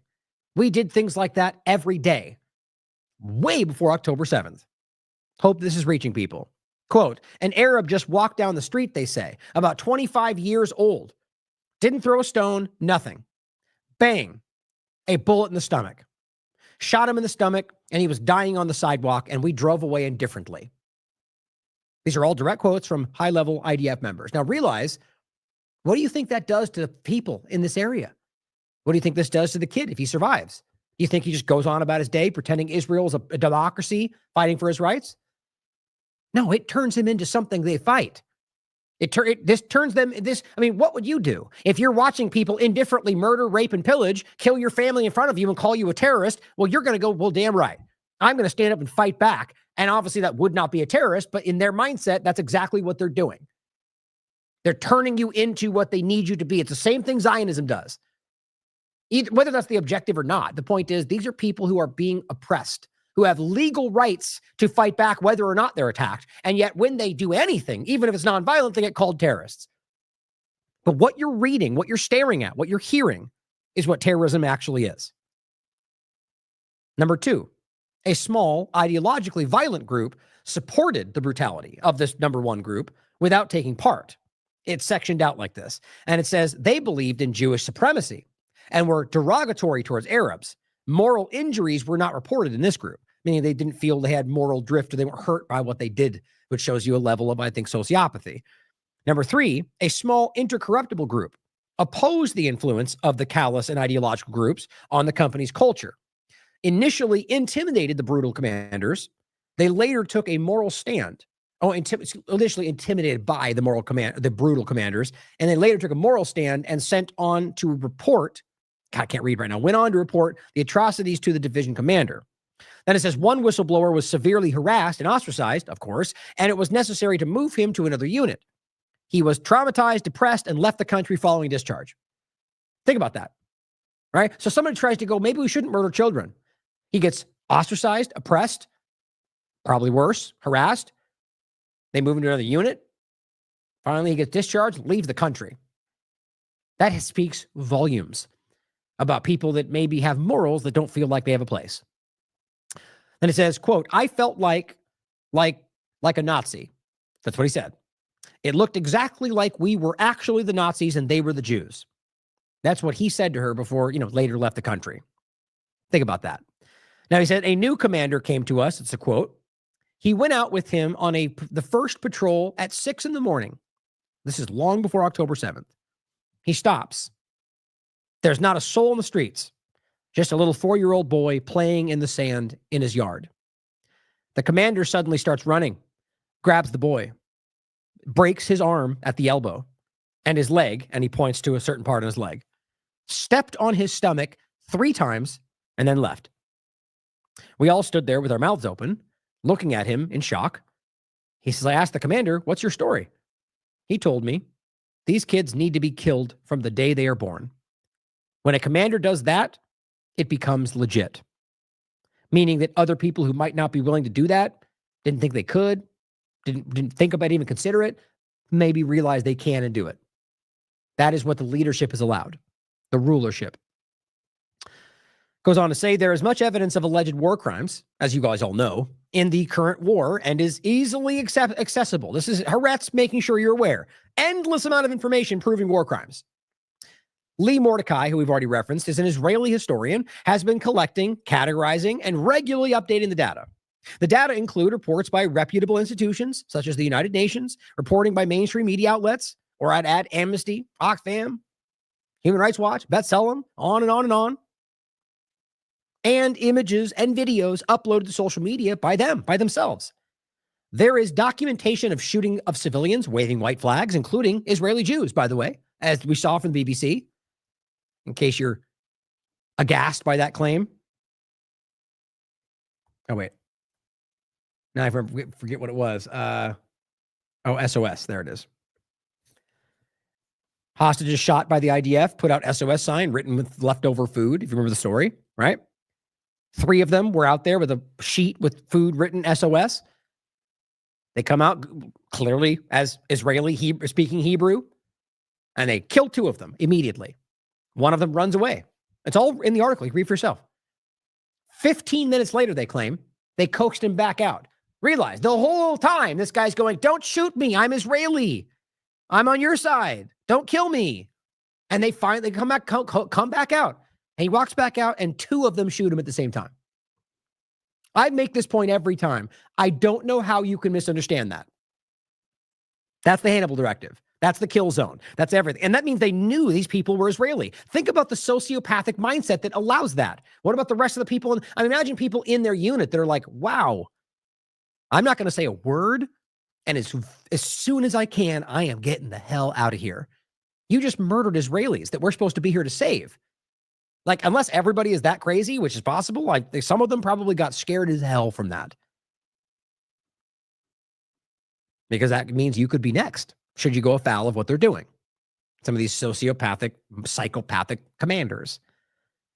It says there is documentation of them, as we just said, shooting civilians with white flags, abuse of individual captives and corpses, burning houses without legal approval, vengeful destruction of property, and looting.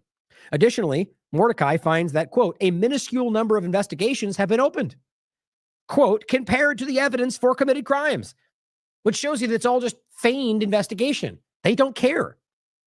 The eulogies at a funeral, we've actually covered this in the show, of reservists who was killed in Lebanon, illustrate this shift. It says one speaker referred to his name is Ben Natan's killing of a 40-year-old Palestinian who was harvesting olives with his children in the West Bank. Basically saying, almost like lovingly remembering how they murdered this Palestinian and burned his house down to make themselves feel better. Remember, this was his public statement. It wasn't, and this is one of these rabid settlers. It says members of his military unit recounted how they boosted morale in Gaza by setting a home on fire without approval. They professed their commitment to continue with arson and revenge in Gaza, Lebanon, and the West Bank.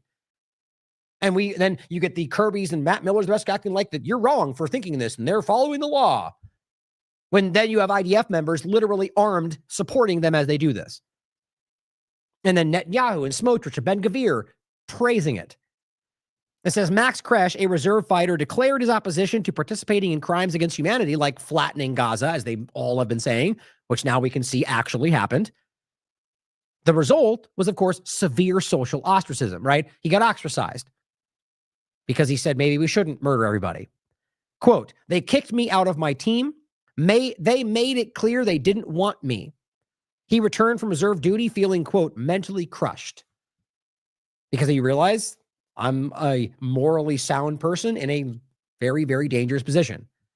These people don't want you to care about anybody's, think about how wild that is. That means most of his unit, if not all of them, are okay with murder. And he's not.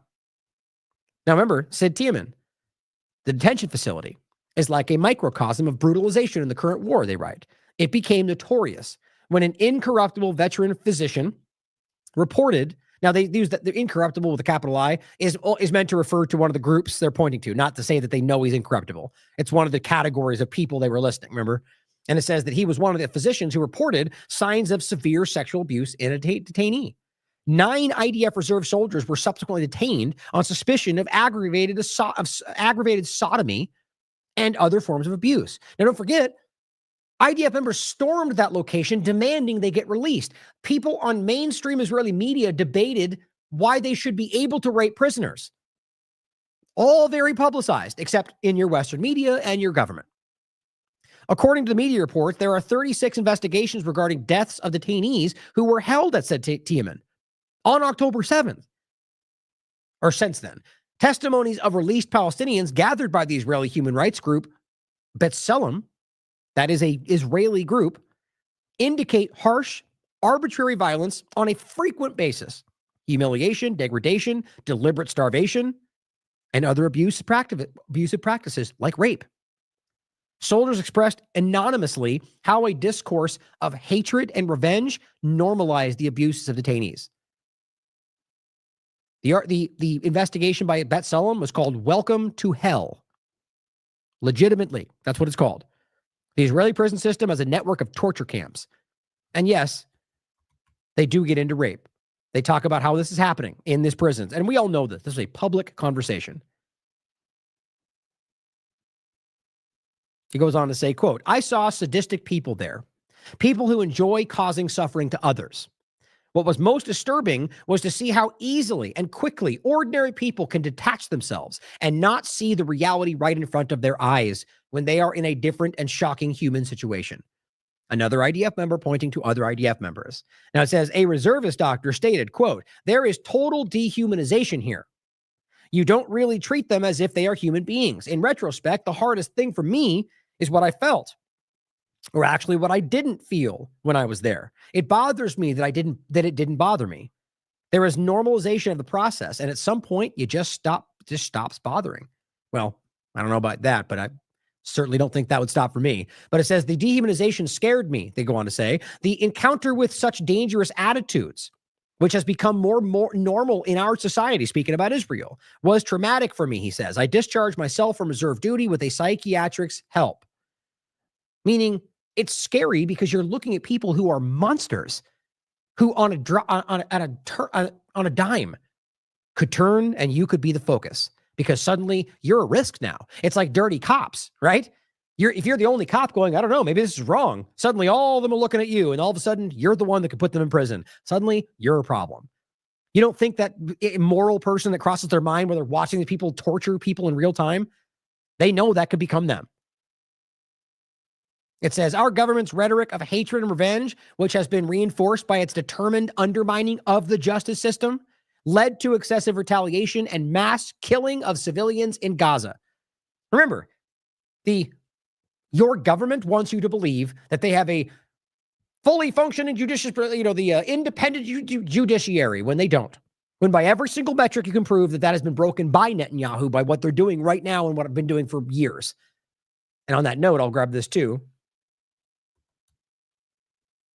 It's one of the main ones I made the point about in the past articles, but there's plenty more to back this up.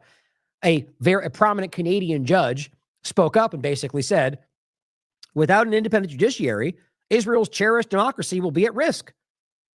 And the point is, 2018, that the thing she was worried about later went on to happen, which means they don't have an independent judiciary, which then means that's why the ICC and ICJ have the ability to do what they're doing. Remember, Lindsey Graham wants you to believe that they can't do this because Israel has an independent. Well, no, they don't. It's obvious. It's objective. Their own newspapers call it out. But that's the point, is people like Lindsey Graham are not in this for you or for human rights or for the law. They're in it to blindly fight for Israel at your expense. But America first, though, guys. America first. I think that was it. Did I have... Hold on, make sure I didn't mix this up. Okay, I think that's just all the same article. Did I go through it all? Yeah. Okay, good. So that's the first one. So here, Prem Thacker pointing to one of the things it says in that article. It says, Americans, this is what billions of your tax dollars are going to unconditionally. Because realize, what we just highlighted was before October 7th. Can you only imagine what we're seeing now? I mean, what other than what we have seen, what we can prove, but I mean the stuff that we don't see. And this person says, I feel like you left out the most gut-wrenching example. Like, what in the world justifies doing this to a kid? And this is the point about the commander breaking that kid's arm well before October 7th and punching him in the stomach. I mean, that's just, that guy's a monster that deserves to be put in prison. Don't forget, as I said before, the endless amount of doctors that are right now telling you they're killing children. They're aiming at children. They're ethnically cleansing. They're exclusively killing children. It's what they're, doctors across the world are standing up to try to tell you what they're seeing. And I simply said that. How many doctors returning from Gaza telling you that Israel is deliberately targeting children do you need to see before something shifts? Apparently more. Trita Parsi points out that Biden and most Western leaders say that Israel does not deliberately kill Palestinian children. Israeli soldiers in this, what we just read to you, openly speak out about how they deliberately kill 4-year-olds in Gaza. He said, this is not very complicated, right? There's the article right there. It's really not. It's pretty damn simple. And here's the simple part of it. Quote, 1 child gets killed every single hour in Gaza right now. Since the beginning of the war, 14,500 children have been reported killed in Gaza. And that's we know for a fact it's more than that by every study that's been done. Buried, lost, stolen, kidnapped, trafficked. Well, all that's going on because it usually does in these war zones, especially when you involve Israel and the United States. And that comes out to 1 child every hour. Every hour. We've been live so far today for 2 hours. So 2 children have died while we've been reporting this. Likely more since it's Christmas, and that's what Israel does. But I just want you guys to understand how real that is. 1 child every hour. And so what we're talking about is evidence coming out every which way. I'm just going to play the opening part of this just so you can hear him say it. A Jewish doctor amongst many other doctors in the world telling you what Israel's doing on the ground right now. When were you in Gaza? End of April for the first couple of weeks. And then there's sniper bullets. I have children that were shot twice. Wait, you're saying that children in Gaza are being shot by snipers? Definitively. I have 2 children that I have photographs of that were shot so perfectly in the chest I couldn't put my stethoscope over their heart more accurately, and directly on the side of the head in the same child. No toddler gets shot twice by mistake by the world's best sniper. And they're dead center shots. In fact, more than 20 doctors recently in Gaza also told Sunday Morning about gunshot wounds to children. One American doctor told us he even reviewed CT scans to confirm what he saw because he, quote, didn't believe that this many children could be admitted to a single hospital with gunshot wounds to the head. Some shootings have been captured on video. So, of all the disaster zones you've seen, how does Gaza compare? All of the disasters I've seen combined, 40 mission trips, 30 years, ground zero, earthquakes, all of that combined doesn't equal the level of carnage that I saw against civilians in just my first week in Gaza. And when you say civilians, is it mostly children? Almost exclusively children. I've never seen that before. Never seen that. I've seen more incinerated children than I've ever seen in my entire life combined. I've seen more shredded children in just the first week. Shredded? Shredded. What do you mean? Missing body parts, being crushed by buildings, the greatest majority, or bomb explosions, the next greatest majority. We've taken shrapnel as big as my thumb out of 8-year-olds. The UN reports that today. By the way, just as somebody's pointing out in the chat, that was being cited by UNRWA and the per hour. But the real, we've already gone over the numbers in the past that show that it's much higher than that, in my opinion. Like, I think the numbers are higher than that, but that's what they're breaking down statistically based on the number they can prove. But either way, as somebody points out in the chat, I can guarantee you it's more than that. But 1 an hour is far too much. Now that clip is important, right? Because it really does show you how clear this is. And going back to, I already closed it, but the thread showing you all these doctors breaking down, stoic lifetime doctors who have gone to many different war zones, literally breaking down, crying because of what they've seen. I just can't I'm overwhelmed with how many people seem to want not to look at this. But Andre X points out in regard to the report from 972 magazine, entitled Gaza Reveals Horrors of the Offer Camp. And yet another one. And it says, my hands are paralyzed from torture. Gazans reveal horrors of one of these camps that they're in. This is Andre X, who says he's recently found out from his own experience at one of these places. Even regular Israeli prisons are essentially just systems of constant psychological and physical torture of every inmate. That's what you're dealing with. And this person saying his older brother is imprisoned at one of these camps, so he knows full well what they're dealing with. Francesca Albanese points out that Israel has tortured Palestinians for decades, as widely documented by Amnesty, by UNICEF, by plenty of internationally renowned or acknowledged human rights groups, and so on. And it's the same report on the camp, by the way. The other article here, it says, the more evidence emerges from Gaza, this was posted yesterday from Haaretz, the clearer the nauseating picture of our loss of humanity becomes. Unreal how the West is such a coward right now in regard to the media and the governments, how clearly we can see what's happening. Here's the article. The investigative report Haaretz published last week paints a shocking picture of unbridled lawlessness. And we already talked about this, the Netzarim corridor, the kill zone. It says the report detailed numerous incidents that can't be termed anything other than war crimes, and some indicate a loss of the soldiers' humanity. According to the report, the troops drew an imaginary line in the area that doesn't appear on any map, meaning Palestinians don't know this, and isn't written on any official order, which means they didn't tell them about it. They call it the line of dead bodies. The commander of the 20, and so they're happily pointing this out because they think they have impunity. The commander of the 252nd Division explained the source of the name. He says, quote, after shootings, bodies are not collected, attracting packs of dogs who come to eat them. In Gaza, people know that wherever you see the dogs, that's where you shouldn't go. Yeah, totally not the Nazi dynamic, right? These people are just normal guys murdering children, making a body line and joking about it, and then happily telling whoever comes along. There's something inherently sick in these people. And I'm not talking about any broad stroke. I'm talking about this person saying it and anyone else saying something like this. It's not all Jews or all Israelis or all anything. Very clearly, though, these people have a problem. And it says, for instance, dozens of bullets fired at someone who turned out to be just a boy, maybe 16, they're saying. Some of the soldiers, quote, were shooting and laughing. Later, the battalion commander praised the killing and said he hoped we'd kill 10 more tomorrow. Oh, so it's obvious how that didn't change from 1997 to right now. So let's make sure we fill in the gap that they've been doing this ever since for 77 years, guys. After one Gaza resident managed to survive massive gunfire targeting his group, 3 of his friends were killed. The soldiers, quote, put him in a cage, set up near our position, stripped off his clothes, soldiers passing by spit at him. This is what we're always being told is happening everywhere else. The cages, the hostages, the dehumanization. These are the terrorists, guys.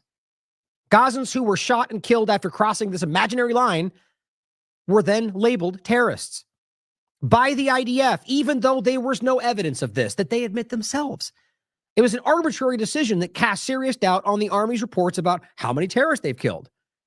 Haaretz writes, one officer of the division described an incident in which out of 200 bodies whose identities were later checked, only 10 were confirmed as known Hamas operatives, which even then, that's a pretty flimsy claim with how much we know that is broadened out after the election to be anything that works in like people that needed to work with them to be able to access government positions because of what Israel did. The bottom line is, even on what they admit, only 10 out of 200. But it goes, the more evidence emerges from Gaza, the clearer the nauseating picture of our loss of humanity becomes. They are murdering innocent people and just calling them terrorists, and it's all on the record, and your government doesn't care. And then they steal things from those homes and sell them online. If you want to actually highlight a trail, a literal digital trail to genocide, it's right now what they're doing all over the internet, and nobody cares. At least nobody that has the official capacity to hold them accountable for it. BM from Israel points out some more normalized looting by Israelis. A guitar from Gaza that plays great.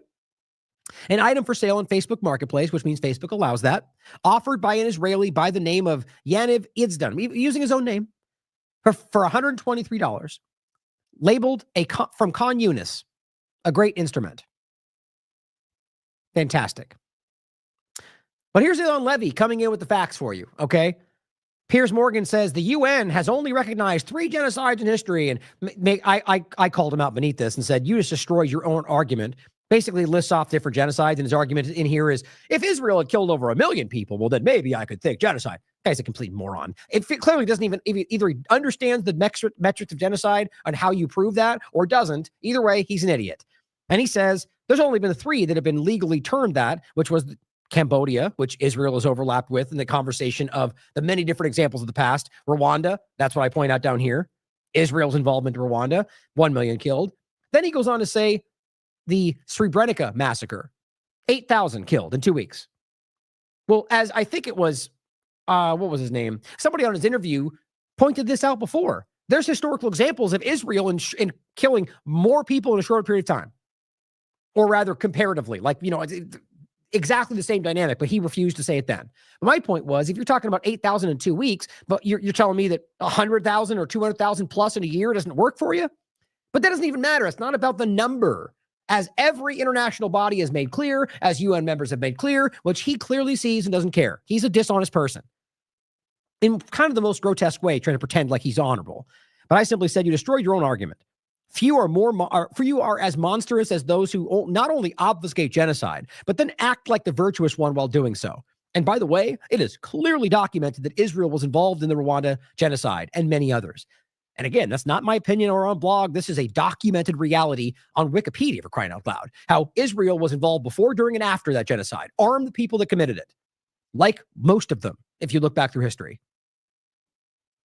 Asal Rod points out, imagine the reaction of Western Christians if this headline was about any other country. Israel strikes in Gaza kill at least 22 as the Vatican envoy visits Christians for pre-Christmas mass. Can you imagine that nobody made a big deal about this from the Christian right? Isn't that wild? At least not that I saw. The point is that this was while the Pope was there. Pope Francis, it says, machine gunning children and bombing schools and hospitals is cruelty, not war. Yeah, we all should know that. The funny part was the Washington Post basically made this article as kind of like, as she writes, we're so disappointed with the Pope, or rather what Israel is making. They're saying they're disappointed with him. But even the article seemed to be slanted in a very weird way. And it's just, he also expressed his pain thinking of the cruelty to children. So even the Pope, by the way, what they bomb while he's there. Like, it's just so clear what they're trying to say to the world. Now, lastly, as I already pretty much covered, don't forget that Donald Trump, according to Channel 12 News, has now come out and said that he will not insist on humanitarian aid, meaning will continue the starvation tactics of the Biden administration.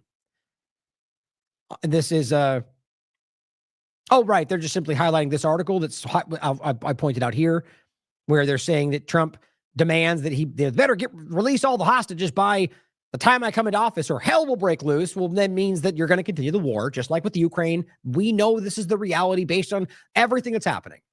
Now, of course, he could change his mind. He could shift away from it. Like this point being that he's probably going to deploy resources inside of Gaza, which means military, according to the Atlantic Council. I mean, how do we not see this coming? And then down here, it reiterates the squeeze of some of the humanitarian aid. Very clear where this goes. That is not what he promised. But remember, according to, let's go back real quick. See if it did. It updated to the United Nations. This is where the aid is at this point. I mean, just realize that with 500 a month before this and already being food insecure there was problems already developing because of that. And they were already writing about this. Anything under that is guaranteed to kill people. That's all you need to understand in this. And they're doing 37 in October, 37 a day. When 500 people were suffering. And this only exists because Israel never let them go back to the location they occupied, which was the right of return, which is why UNRWA was created. That's it. Now they act like, why do they all need our humanitarian aid? Why are they all using the system? It's like, you guys, it's such easy track back to see. Israel already agreed to give back the land in regard to the occupation and the 67 borders conversation, and ultimately has never done so. Like, whatever their narrative is, Hamas and all this, but they're the ones funding them. But it doesn't change the reality of it. The reason they still have humanitarian aid is because they are still refugees, because Israel has not fulfilled its part of the bargain. And I don't care how long it takes. The point is they have a legal right to their territory. Why they should have to go find some other life when the point is they want their home. Many of them still have keys to the houses where some New York person lives in. Mariov from 972 Magazine points out, or again, maybe she's moved to crisis group, says, while Gazans starve and freeze, Israel has set up a hotel-like facility in the middle of northern Gaza. That includes massages, pedicures, barber on-site, dentist, PlayStation, Belgian waffles. It has also begun operating a desalination site for clean running water from the sea. Despite all the dumb narratives you get from Zionist liars about how it was always Hamas who ruined all this, which is just patently false, on top of the fact that Hamas is funded by Israel. The point is that you're in an area where you're starving people to death. Northern Gaza, 12 trucks in 2.5 months. And what you're doing is building an area.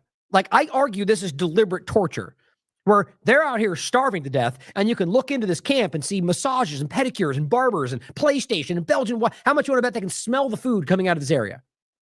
That, in my mind, you could say I'm wrong, it's my opinion, is done in order to torture these people. That's what I think. During Christmas, while they're literally starving in front of them. Why that needs to happen is anybody's guess. It's obvious that it's not about helping anybody but themselves, and they're going to continue to occupy this territory. Lastly, and I just made this point last time, he just points out that the pro-Israel folks, mostly on the right, insist Israel isn't cutting humanitarian aid to Gaza, right? That's all we keep hearing. Then celebrate rumors that Trump won't pressure them to let aid in. I think that speaks for itself. Lastly, here's the West Bank, where there are now, and this was on the 23rd, IDF implements a mass detention campaign in Al-Fawar refugee camp in the West Bank. I mean, look, they're literally rounding up people now in the West Bank. The world is run by cowards, guys. If we have not stood up by now, we're cowards. Look at what's going on. The West Bank was a red line for Jordan even, and yet here, where are they? Nobody's doing anything. They are ethnically cleansing and murdering people in real time, grounding up innocent people, women and children, shooting them for fun, laughing about it online, and taking whatever they want. And this just keeps going. Bombing Yemen too. Now, Saudi Arabia shelling in Yemen, which does speak to more coordination back to what there was, the normalization dynamic. We have to wait and see what happens there. But realize, as even Max Blumenthal is pointing out, the U.S. regime won't tell American citizens that it has declared war on Yemen. Why? Because its motives are sordid and so divorced from any concept of national security. It could not explain why it's there. Why it would be murdering people in the most impoverished nation on the planet, or at least maybe one of them. It's only because they are pushing back against the power structure, and that can't be allowed. Right? It's the Milgram experiment. We can't let you recognize that you can stand up, so we have to sit you back down. Who cares about freedom and rights and ethnic, and human life? Let's just bomb them into submission and claim they're racist, right? That works, or it used to.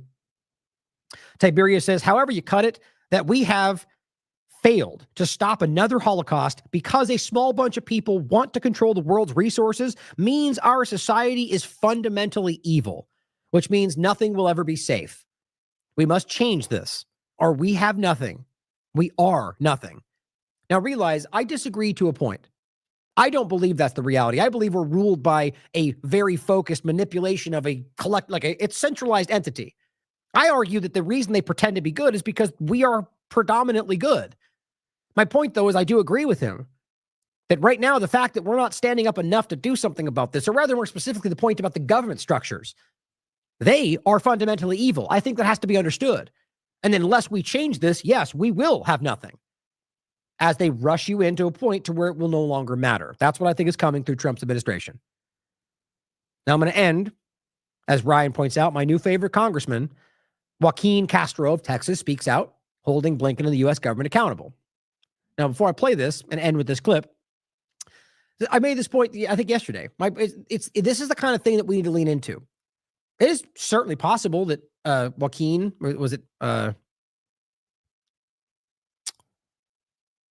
Castro, that he sees an opportunity, right? I've never heard his name before. So he might not be some prominent congressman. That maybe he goes, well, if I lean into this, it's clear that the majority of people everywhere want someone to call this out. I guarantee it's going to get attacked by Israel, but maybe I could benefit from that. Maybe I can gain some position and some clout by doing the right thing, even if I don't care. Or you could argue that he, on top of that stance, does care a little bit, right? But in other circumstances wouldn't do that to challenge his political standing. But now that he can maybe benefit from it and also kind of cares, maybe he'll lean into it. My point is, ultimately where we are, it doesn't matter. It does, but in the context of what we're trying to accomplish, lean into supporting that. Because whether he means it or not, what he's saying is true. That we should stand against Israel and what they're doing. Gather momentum around him. Don't continue to believe he's always honest or he'll follow him no matter what. Question everything like we do with anything else, but lean into it. Gather momentum. Show other politicians that, look, you can benefit from showing this truth. Let them then that becomes the opportunism narrative of this. And Israel will fight and attack like it always does, but eventually you can shift that momentum. And or maybe he really genuinely cares. I hope that's the case. I just see so little of that in this conversation in government that it's hard for me to accept that. I want it to be the case, and I won't push back on it if I see it being proven. But just recognize that what we need to do is work with people like this, whether or not they care, because we can change the conversation. The evidence is there. We just need to get the momentum going to point at it, to get people who either pretend or actually care to be in positions of power to do something to change it. That's the barrier right now. We all see it, but we're not in a position to make it change. They are. Someone like this might be the answer to that, insofar as they can get it done, but question everything going forward. So I'll leave you with that, guys. I hope you have an amazing Christmas. Go out there and spend time with your family, right? Really embrace the feeling around this holiday. The idea of trying to be a better person, which is what my entire premise, the foundation of what this show is around, my own journey, coming through my own history of growing up and having my own, run-ins with the police and different things, and having, and just wanting to be a better person than I was. Run-ins with I think I've talked about the past of my run-ins with different drugs and different things, whatever we're talking about. For me, it was getting my opioids or my wisdom teeth taken out and getting ridiculously strong opioids from a doctor without anybody telling me that there was a risk there. Now, to a degree, I was aware of something, but my point is there was a time where that was a rampant thing, the whole opioid spike, right? And the point is, like many other people, you end up doing these because they're fun and you fall into that. The point is that you end up in a position where I'm not the person I want to be. And I feel like you get ultimately trapped by these things. Derek has an amazing story around how he's changed his life and so on. The point is that a lot of people in these positions are in it because of something like that, whether you just make bad decisions and fall into something, or you feel like you get kind of trapped in something. The point is you make a conscious choice to just say, I'm not this person.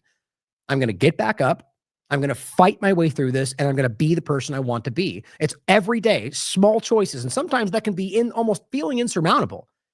One small choice today is not going to change my circumstance, but one small choice today and tomorrow and the next day and the next day and the next day will eventually change your circumstance if you care enough and you stay the course. Believe in yourself. My point is, lean into the idea that we can be better than the world is telling us we should be. And lean into this holiday today with that and your family and find that moment, but then realize that you can do this every other day too. So enjoy your family. Enjoy every part of this holiday. I love you guys. Thank you for being here. I just can't express enough how much my life has changed because of all of you and because of your support of what we do. And I know we are changing things out there. So thank you for being a part of this. Merry Christmas. I love you all. As always, question everything. Come to your own conclusions. Stay vigilant. At the same time, what we've seen by the Israeli government led by Benjamin Netanyahu has been inhumane. In fact, it's amounted to war crimes. When an army targets civilians in refugee camps, in hospitals, in schools, in churches, in religious institutions, and does it repeatedly over and over again, those are war crimes. We live in a different world now. This is no longer the world of the Vietnam War, certainly not World War II, not even the world of the Gulf War in the early 1990s. The world is much more transparent now. All of us are essentially social demographers and documentarians who can record the world around us, and people can see the inhumanity. We have not done enough to stop Benjamin Netanyahu and what he's doing to the Palestinians. And my question is whether you believe we should have done anything different.